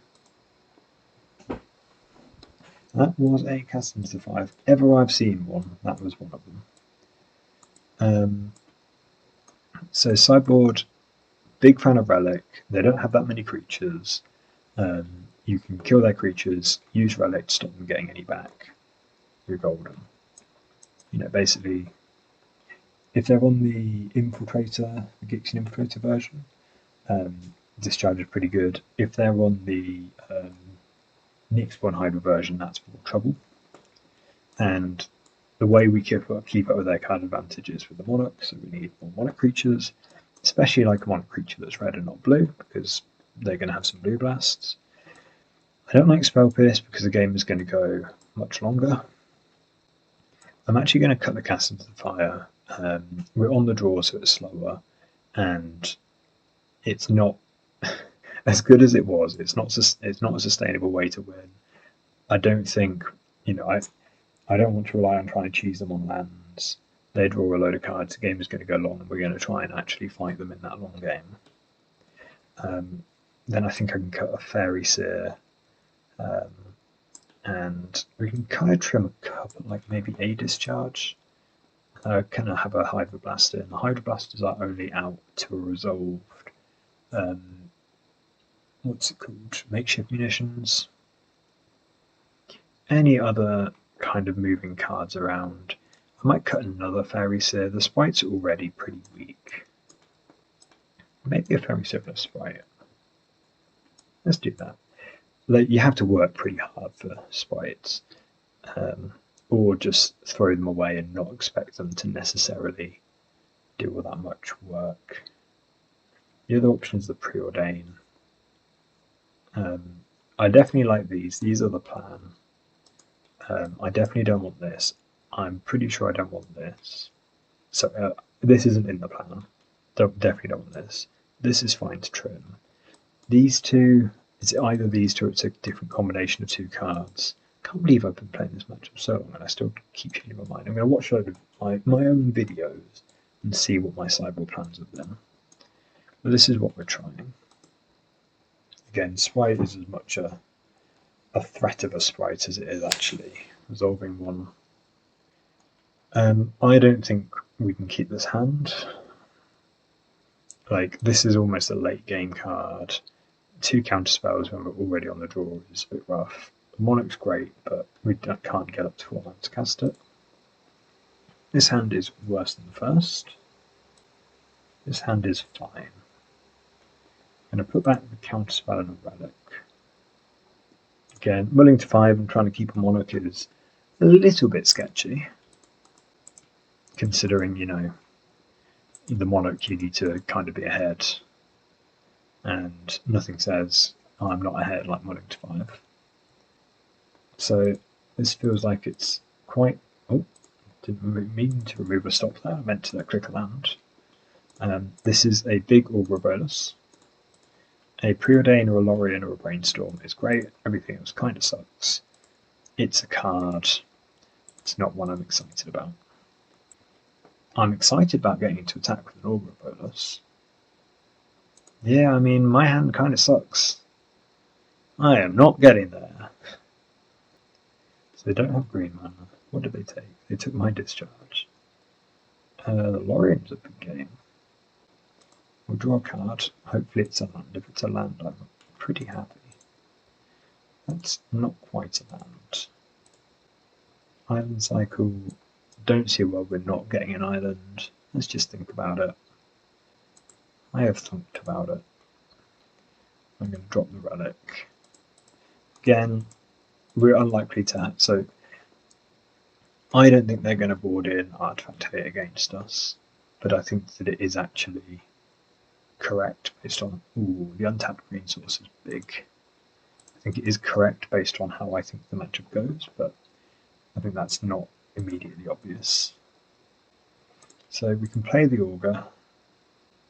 We find a land again, and we've kind of kept up the red source. But obviously we can't discred this, and this land is not a snow land yet. You have to be careful. Another duress. That's, I guess, going to happen. Take our scred, we can relic them. Relic them whilst the relicking is good. Don't see a world where they're casting a blue spell. Kind of a weird attack. Is this another Chrysalis? Yeah. That makes sense. How do we feel about just slamming the Monarch? And then so they have a pair of 6 7s. We only have 4 lands in play. So we're not getting that their Monarch. We're not getting them their creatures dead anytime soon. We can Augur to chump and, you know, look for screds. I can't see how we're winning this game from the maul and then them, you know, having a decent... We mauled and then never kind of, you know, we couldn't leave mana up, we're on the draw, all these bad things. I don't think the Monarch necessarily helps us, but I think if we need to run lucky and then run bad, increasing the variance in the game by introducing the Monarch is a, you know, way of heading that direction. I'm expecting this time is going to be an absolute disaster. So the Blood Fountain's checked by the relic. That's kind of the one redeeming thing. We can get one of their creatures out of the way. I don't feel quite as bad, because we can chump one creature for a very long time. Chumping two creatures is a tough cookie. And then, you know, they have a lot of removal spells, so I don't really want, if we let them have the Monarch and they kill the Admiral, we are in a proper bind. Another Chrysalis makes this game a lot shorter, let's say. A lot fewer turns and a lot less time to hide out. An oof for the relic, so I'm going to say, oh, an oof not for the relic. Okay. So we run no blocks. We take a minion. They get the Monarch, but we're going to get the Monarch back. We are out here Monarch gaming. What do we need to do? We need to make multiple creatures. We need to make land drops. And ideally some of them are going to be red. That's quite a long list. So brainstorm into a land, play Moon Circuit Hacker. Gets us up to 5. We can Lorien into a brainstorm into like land, put back something for Augur is really tempting. Again, I think we have to try and spike something, so I'm going to brainstorm. It is a land, technically, and it's a 1-drop creature, which counts. Put back Hydroblast, Moon Circuit Hacker. We'll play the Augur, take the Hydroblast. Not that I'm excited about Hydroblast, it just is a Hydroblast. And play the Fairy Seer, which is going to happen. Or we can Lorien over first. What's the advantage of that? I don't think there really is one. The advantage is basically that we get a blue mana. No, there's no advantage that I can tell. Look for a scratch. Let's go bottom, because they are not a scratch. Play the relic. Attack for 3. So we're on like chump block. With the removal spell they get the Monarch. With 2 removal spells they win. We've spent a lot of time on a game that we had very, very slim chances of winning.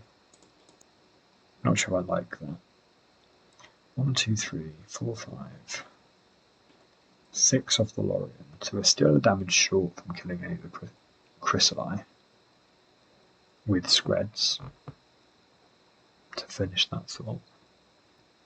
Cast down, so we're on double chump, trade the Monarch. Iron Cycle, just get another untapped land.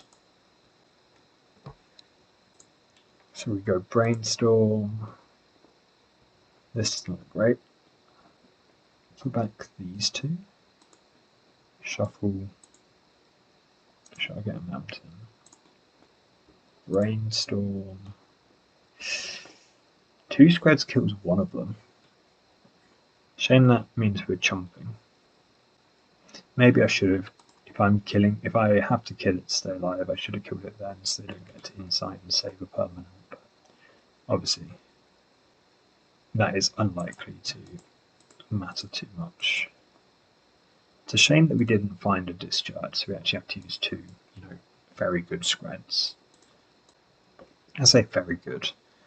Medium good Screds. I'm not. Please kill us.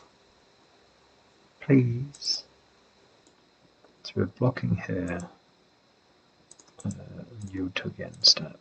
And we just have a quick think about how we ever unpick this. Do we need to crack the relic now?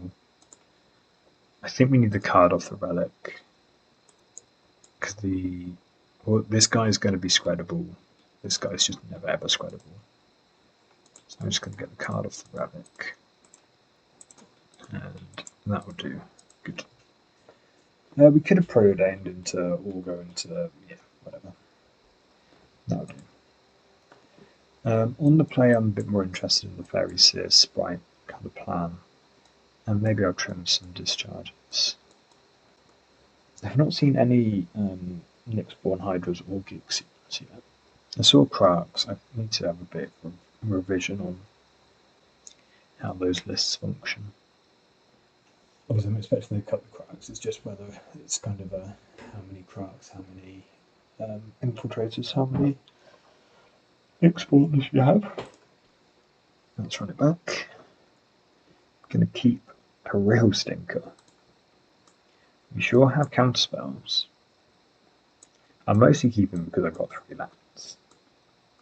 The hackers, you know, hackers not the best hacker you've ever seen. Oh, that's so annoying. This Lorian's so important. They take a counterspell. Ouch. I'm actually going to show them that I drew the island. I'm amazed they didn't take the Lorian over there. If I'm playing for the long game, I counterspell this. So I let this go. If I'm playing for the short game, I counterspell it. Because, if they've got a load of their mulligan points, if they can't get anything of value to dispute, it slows them right down. Their mana looks awful. So I think we countered the first one. I think we carry on that. I think that's more a sign that countering the first one was wrong. But I very rarely ever play this way. But again, they know that we've got the counterspells, and we know it's the only thing we've got. I'm going to Island Cycle. I think I should have played to set up to brainstorm look for the Monarch. You could just draw it. Sorry, red card, I got excited. I'm going to brainstorm, put back Augur, Mountain, so Shred Mountain, take the Shred, and I can fetch. Let's get an island. I'll get the second red, who knows. I'm not going to type up. I was going to say I think I ought to have taken the brainstormed and looked for the Monarch, but so they know about the ninja, hence why they've done this. I think the Scred, because we get to Augur and then pick it up again, means the Scred is worthwhile. Let's brainstorm to get all the information we can first. Put back. I don't think we're a Fairy Seer game anymore. I know we can Fairy Seer. Put back a Scred. We're drawing one of these, we're shuffling away one card. Scred, Moon Circuit Hacker, have a red mana up. Brainstorm or Monarch? I think I'd rather have the Brainstorm. Sorry, Brainstorm or Fairy Seer. I think I'd rather have the Brainstorm. Again, a bit of a loose Scredding. I don't normally take the beatdown plan. I do in terms of trying to introduce the Monarch early and often. But I don't normally go around countering Lembuses. That's a rare treat for the opponent. Oh, I put them back in the wrong order. Okay, no, it's fine. It's fine. I'm not shuffling, so the Scred's still sticking around. It's fine. It's not fine, because if they play a stupid... Okay, yeah, if they played a familiar there, it would have been an absolute nightmare. Have they had a reverb? Don't think this really matters. Yeah, the important thing is that we play the land, play the Monarch. They have a clear turn. What is this? I think I was kind of interested in the card that I put on top. Is it a Brainstorm? So I'm going to say no. Just draw it. The Augur, yeah, sorry. I was thinking I've got something about setting up the top of my deck, which is a Fairy Seer Augur. But now, this is a 5/2. If they have a Chrysalis, I've got the Scred. They've seen one Scred, which is why they think the Chrysalis might be good. And the Reverb isn't really. Very tempted to discard a Sprite. They've only got one card, the Sprite would so discard the Augur. Play a Fairy Sir. They mull to 6 this game. Yeah, they mull to 6 on the draw, and then we just went nuts countering everything. Let's go bottom, let's go top. Yeah, let's hit them with the old spread. Not playing around a map token. So this is the... I've forgotten again, to be honest. I think it's a Lorien. So I'll draw the Lorien, rather than have to discard it, because I want to play the cards in hand. By the cards in hand, I mean the Sprite. Yeah, so let's go top. This way we're safe against duress. So we've got 2 creatures to stare at the refurb. We get hosed by a breath weapon. Pretty badly. I'm going to let them rebuild with this, because if it's not breath weapon this turn, I feel fine. If it is breath weapon, we are well and truly hosed. But they wouldn't have the red blast because of how they tapped. This is fine. Not fine, but fine. I guess they have a breath weapon they can attack. We block. Doesn't make sense if they played the refurb already. But by blocking, they take us off 3 fairies down to 2. Obviously, we Sprite. I've got no cards in hand. 5% blocks. We're drawing a Lorien. I don't hate just casting a Lorien on field. 7, 8, 9, 10. So we're going to have to block 1. We've got the Fairy Seer back. This only prevents 1 damage. Maybe that's a reason to attack with the Fairy Seer as well. I agree that they have to block here. Or at least this is the obvious block. I say obvious, this is the block that is most intuitive. So, Breath Weapon's not good. Makeshift Munitions isn't good. I say GG's. If I said no offense to opponent, I wouldn't say we had any particularly good games. Game 1 was just absolute cheesemongery. Game 2 was, we were on the draw and had a load of Chrysalis. It wasn't that much back and forth. And this game was back to kind of cheesemongery by them Mulligan for whatever reason. I think because they didn't have the bridge. If I said I smelled blood and went, I'm just going to decide to jump on that this time. But they didn't have any wildfires. They ported out wildfires. I don't know if we saw any in game 2. I think we did. Anyway, game 1 was disgusting. Right, we are back for our final round. And we got lands and we got spells, so we're going to keep. I'll lead on the island. I kind of think we might want to brainstorm shuffle. It's not locked in though. We'll get some opinion on what they're playing. We usually play a control deck of some flavour, such as Familiars. I'm not so worried about leaving up Counterspell on turn 2. I've got Scred. So I'm going to brainstorm, and I'm just going to play quickly. Actually, I don't think I'm going to shuffle. Put back Landscape, Mountain, hold up Counterspell. Why does that stop there? That doesn't make sense. Just make up land drops. Just a friendly guy making some land drops. So we're going to let this go and then Scred it. No response to the old island cycle.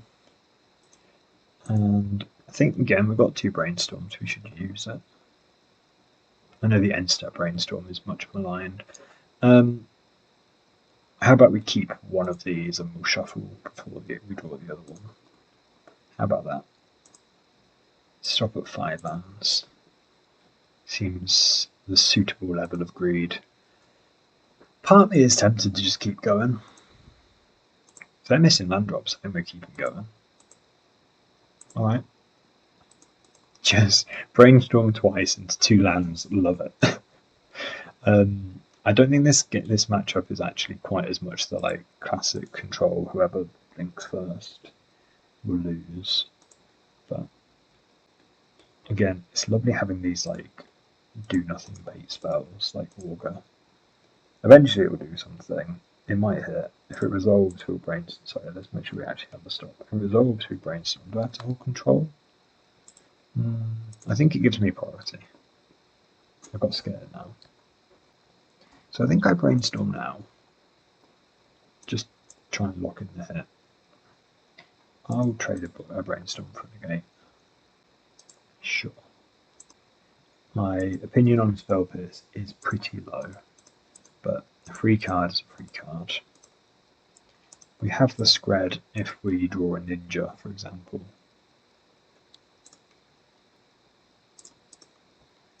Gonna attack. Good block. So I think I've got more counter spells than them in my deck. And obviously, being a couple of lands ahead, they're like a chancery away from being right back on lands, but not an attack anymore. That's just wasting everybody's time. First one show that they do know how the blocking interface works. Augur is blind, but it's a body. Two gets in for damage. Ooh. Another Scred or another Lorien. I'm going to go for the Scred. I think it's a while before we cast the first Lorien. And we're definitely not land cycling them. Let's just draw 3. That's great. This is partly because I think I run more counter spells than they will. That's a nice draw. No, more actual factual counter spells as well as when you start factoring in sprites and so on. I kind of think I am happy to throw a discharge at this. Let's replay the Augur. I actually forget what the ring tells you. I know, if it was legendary, it's not legendary, sure. The ring does not tempt you. Okay. You can have your draw 2. I struggle to see how you are going to get an ephemerate off, any of that nonsense. But a draw 2 is a draw 2. I don't understand how they wouldn't be holding up ephemerate, or they'd just play it for 5 mana. You know, counterspell, spell pierce, discharge, so obviously discharge much better than, or much more likely to be used than Scred. Okay, opponent disconnected. I was going to say, I don't believe that they are taking this long to work out how to stack triggers. I'm back in a minute. Opponent has rejoined, expecting they will. Yeah.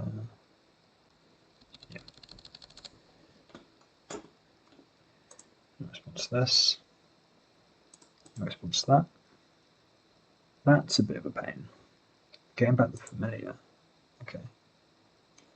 I love drawing a land now. It's probably about time that I crack the landscape for my 3rd red source. I don't really know where this is going. It's a tapping mana now. What this will be, like a Meteor Mines. Another Evoked Moldrifter. I'll confess to being slightly confused, to be honest. There seems to be quite a lot of, I guess it's, you know, making land drops, but they're spending quite a lot of cards on this. Or, you know, high quality cards. I guess is what I'm saying is potentially the problem. And they know about the spell pierce, I think. We can auto yield to this. We can shoot this back down. Fetch, get a mountain. And take the opportunity to slam our Lorien. Or slam the Monarch. So we've got a counterspell, we've got a Scred. We've got 2 Screds. But yeah. Obviously this was a very good draw. If we have the Lorien, like they've used 2, we've not used any, right? I think we were in a good shape without drawing the Commodore. Like all of the big hitters cost quite a lot of mana. By the time they play something counter back, you know, they've not got that much left over. But anyway. So we want some red blasts. We want some relics. And we probably want the Commodore. problem with Commodore is it's an expensive red spell. I don't want the Cast into the Fire. I don't want the Spell Pierce. And I probably don't want all of these discharges. To be honest, this is a lot of Red Blast as well. So, Discharge, Scred hits Murmuring Mystic and still kills Familiar. Discharge kills Familiar. Pyroblast doesn't, so it's not like against Mono Red where we're putting in Blue Blast and the Blue Blast is strictly better. There is actually a bit of a discussion there. I think I can cut Fairies there. And actually I think I like only having the 2 Monarch creatures, although the Monarch's really, really powerful. Just another 4-mana red spell isn't necessarily where I want to be. Let's not submit, let's actually remove the cards that we're sideboarding out. I very nearly could submit there and went for the 67 card Wonder. Other options would just be cutting a land, but again, we're a control deck anyway, we kind of want to make land drops.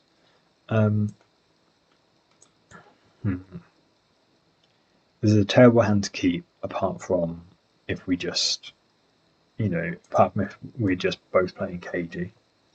And I'm going to put my money on that we're going to have a bit of a KG. If we could just keep passing the mana up.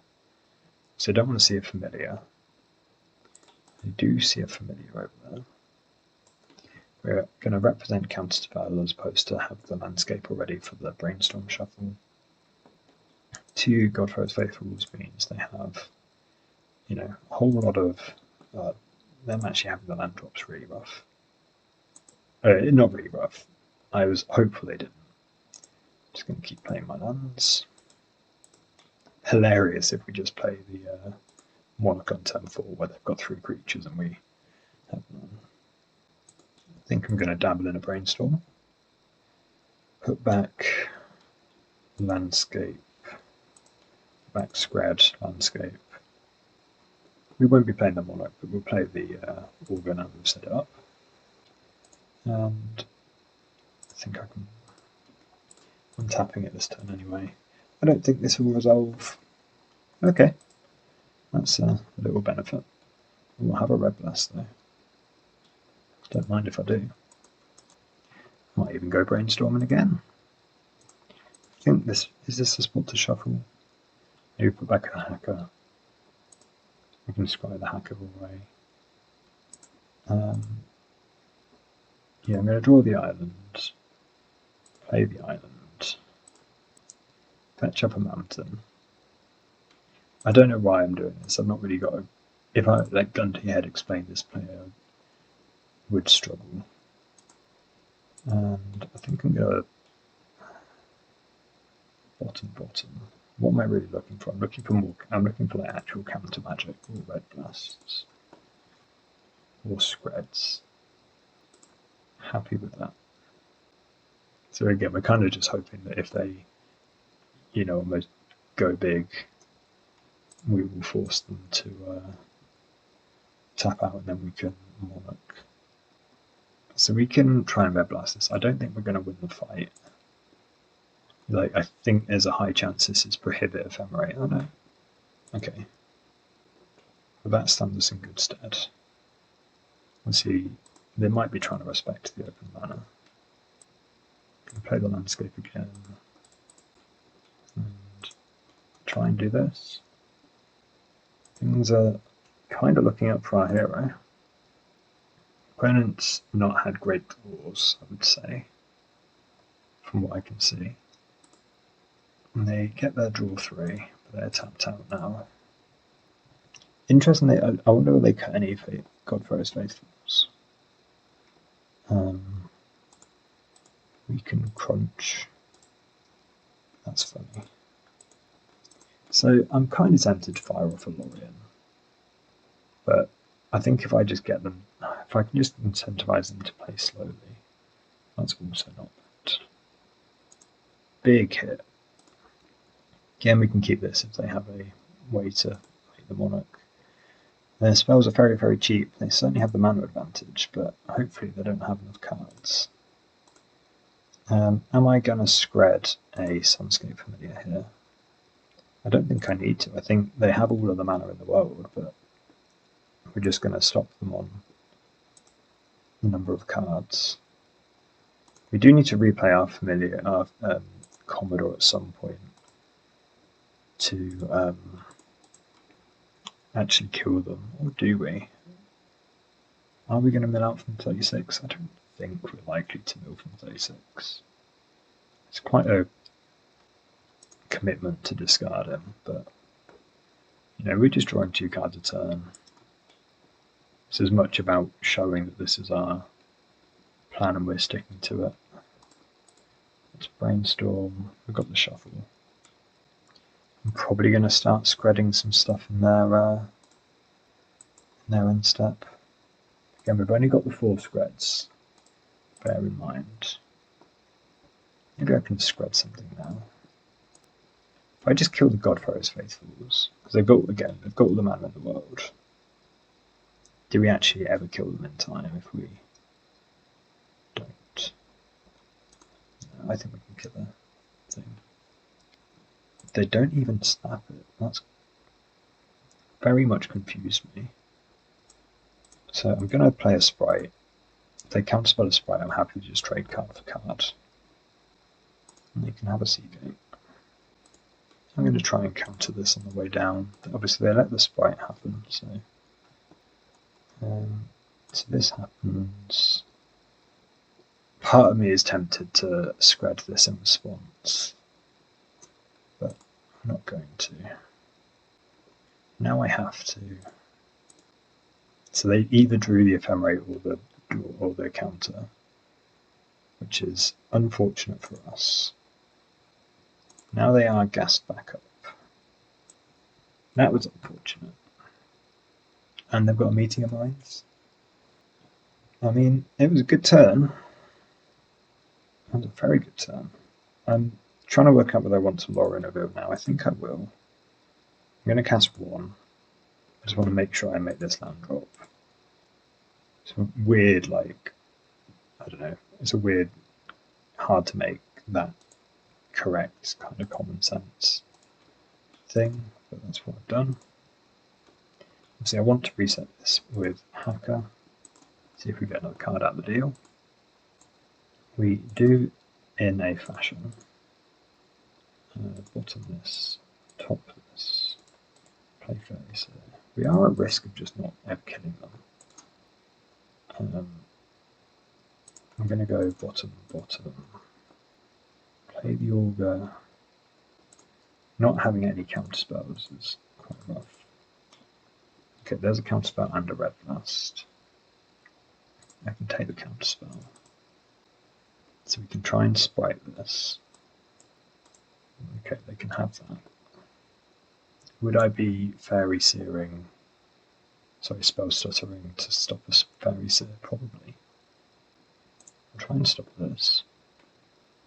Again, like that, the turn where they drew, I don't know if they had the Ephemerate and we let them draw the, what's this, Ghostly Flicker? Last Breath. Okay, so they force us through. Yeah. The turn where if they had the Ephemerate, I guess no, if they had the counterspell, they'd counter the other one. It didn't matter. I'm talking nonsense. We're just going to mill out, aren't we? We're just never going to kill them from 42. That's so rough. So this, I think, does matter. They Lorien, we Lorien straight back at them. Do we block? Okay, they don't make us choose. Really hurt putting away the 5-2. That happens. So this is hard cast. We're going to start spreading. We get that as well. Kind of want to give them the Monarch. I want to draw a relic. I want them to take the Monarch off me like a chum. Not chum. Chump. Sorry, not chump. Like chum like a friend. Sorry, I realise that might sound bad. Can't believe they're up to 7 cards. They just do such a good job drawing cards. It might be too soon to do this because they've got the what do you call it? I've forgotten what the card's called now. Mortuary Mire combo. Do I spread and attack back in Prop Ninja? Downside of spreading is this is our 4th spread, so if they have more moment mystics, we get ourselves in a bit of trouble. We can hack, take the monarch back. I'm assuming they'll attack again. Let's go top. We're not short mana. So now I'm basically saving counter spells to force through my relics. I was very confident to win when opponent had 1 card. And we'd had the monarch for a few turns. My confidence has decreased. So we draw a counter spell. And we pass back. I might be doing this too soon, but like 4 times, what's that, 8, so 7. As long as we can do some blocking or trimming, then we'll drift to count down at some point. This should work. And obviously every card they draw, apart from the Mortuary Mire stuff, does thin this out. And I'm hoping with 3 relics we can make something happen. My hope is basically that they're aware that they're like, well, my Mortuary Mire beats your plan. And I'm going to say, yes, but I'm going to have relics to beat your Mortuary Mire plan. That's why we're saving Red Blasts and counter spells to interact with the Mortuary Mire plan. Going to fire up a Brainstorm, try and put back the Admiral, and draw a Sprite. So we're going to draw the Sprite. Yes, and then this is fine. The important thing is I fetch before our next turn. 1 mana Moment Mystic. What does this get back? Hydroblast? Sure. They only wanted to dabble in a fight for that. I can't use all my Red Blasts because I need to be able to remove something that does enter play, and we've used all of our spreads. They reset the Mire. We are going to get a draw here for to look for our what do you call it? Relic. I think they're still lands in our deck. Yeah. So we've got 3 relics, 14 cards. Can we afford to draw 3? Can we afford not to? I'm gonna Sprite this, I think. Problem is I don't want to tap too low for the next turn. But I do want more sprites in play. I think this is where I stop fighting, because I've got all of my mana up. This is the choice where the game comes down to. I've got 1, 2, 3, 4. So we do have a Red Blast in our deck still for dealing with the Mystic. I'm going to let this go. And then not take the Monarch back. And they put a card back into their deck. Okay, answer presumably. Okay, answer we can answer cleanly with Relic anyway. And like Relic is quite likely to hit more relics. Part of me thinks I should sprite this. So you've got a Murmuring Mystic. I know you don't have a Mystic. I've lost whether you have a Mystic. Redraw for the turn. Still no relic. It's absolutely backbreaking. Holy Jesus, that's so rough. Got 3 and 12 cards. I need to make a decision quickly, so I don't think we can take the Monarch back. I think that is the plan. Taking the Monarch back, halves our clock. They pick up the Mortuary Mire again. We take 4 again. They draw down to 3. Still no relic. Oh my god. So I think we have to rumble here. I've not done the maths on if this is correct or not, but I don't see how what's basically the plan A works. Oh, we've still missed. There's just going to be a string of relics on the top of our deck. And if we crack one, they're all going to draw us a stupid card. I don't want that. I love relic. Right, we're at 9. It looks like we're at 8, but we're actually definitely at 9. They take the Mystic. No response. We go down to 4. I think. Or do they have to stop attacking for the monarch reasons? Which would be very funny. They have to stop attacking for the monarch. I think we have to go for our relic here. What do we? Basically, do I want to get them to put a ghostly flick on the stack now to put cards back in the deck? Okay, I'm just gonna cast it. I'm not gonna think because we've still got a shot at playing a third game of Magic. I remember when I put that back in my deck. I'm not entirely convinced that this matters. I think it has to. Because we've given them a whole extra turn. I don't think we can use the last Red Blast. I believe. That's my initial thought on how the maths works. So I'm going to draw to 1. No, because if they tend to only have 1 flicker. I don't know why. Oh, and I've let the spell stutter get counted as well. There's no reason to do that. Okay. This is fine.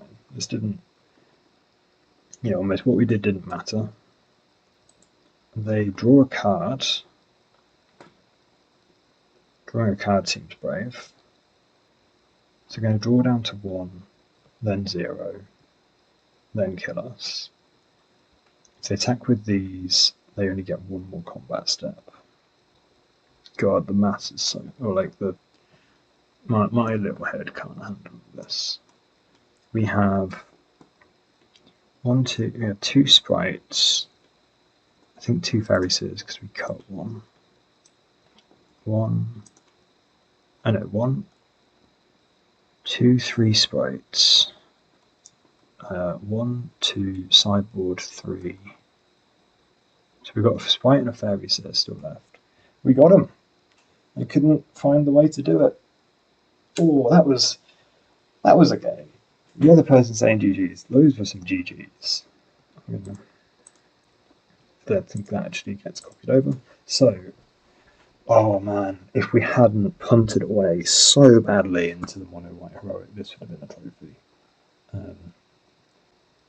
We beat Red Madness twice, which is my preferable mono red matchup. So started off punting away the... Actually, I'm going to do my new thing where I'm going to go and kind of work backwards and do my breakdown, which involves which matches to consider watching. Right, so I'm recording a wrap-up and then I'm going to record my intro to go with the matches. So in my wrap-up, punted away horribly. So this should have been a trophy. Punted away horribly against Mono White Heroic. We got unlucky, but we also played some terrible, terrible Magic. Disgusting. Played 2 mono red matches. There's a load of examples of that. If people were interested, I think they've seen a load of them already. The Jun match, one is notable for just a gotcha moment. I don't think the games overall were that good. It kind of does put me back onto this whole Deadly Dispute type decks. They're not that bad matchups. Maybe I need to take a slightly more aggressive slant more often. But that was only really enabled by the fact that they had non-bridge lands. They didn't have great mana fixing. They also didn't have lands they could sacrifice to draw to, which is why I took the much more aggressive slant with them. And they also knew we had a handful of counter spells, so if we just let them do their thing, they would just, we couldn't do anything proactive. Basically, the only thing proactive we could do is try and screw them. So, and then the last round against Familiars. Game 1 felt pretty comfortable. We just slammed the Monarch and they conceded. Game 2 was... I've not long after the match recording this, but Game 2 was very interesting, because if that wasn't on Magic Online, I think we would have played it out very differently. But because of the chess clock feature in Magic Online and it being Game 2, I don't think either of us really had the time to work out when we could take the Monarch and when we couldn't. Because if we were trying to actually save enough time to win a Game 3, yeah, that got tricky. I was definitely aware of the opponent having this Mortumeyer loop thing, but then we know that we've got 3 relics. They might not know that. They might think, okay, we're going to lock this down with. Presumably, they had Ghostly Flicker still in their deck, and they had time. Or alternatively, they just think, I've got these 4 loops with what's it called? Azorius Chancery Mortumeyer. But yeah, that was probably the most interesting game. But it was actually I think it's quite interesting. I'm sure if we actually had time and you sat and analysed it, you would probably find that we made quite a big mistake on when we took the Monarch, when we took it back. I also think there's probably an argument I could have put a sprite in at some point earlier just to block a Muldrifter. And actually I made it look a lot closer than it needed to. I'm still not entirely convinced of my sideboard plan for that matchup, cutting all those discharges and the opponent leaving in all of their. So the opponent left in all of their, 04s and 03s because we have a load of removal and ninjas. But as you saw, I don't think our deck is a fairies type deck in the same way that's trying to, really ride a moon circuit. We're on moon circuit hacker. We're not on Ninja the Deep Elves. So much of the value on that card is blue, unsummon your own creature. So yeah, that was an interesting thing. That was an interesting match. Played 4 different decks. Should have beaten all of them. Again, the mono heroic is. I'm glad that we finally lost, but the matchup feels like it should be so much worse than my results have been. I just feel like they keep getting either their deck's just actually terrible, and they always have to keep 1 landers, or my opponent's been very unlucky against me. Anyway, that's my ramble. Thanks for watching. See you next. Actually, probably see you after UK Nationals, which I'm running this deck, and hopefully gonna do quite well. That's the plan.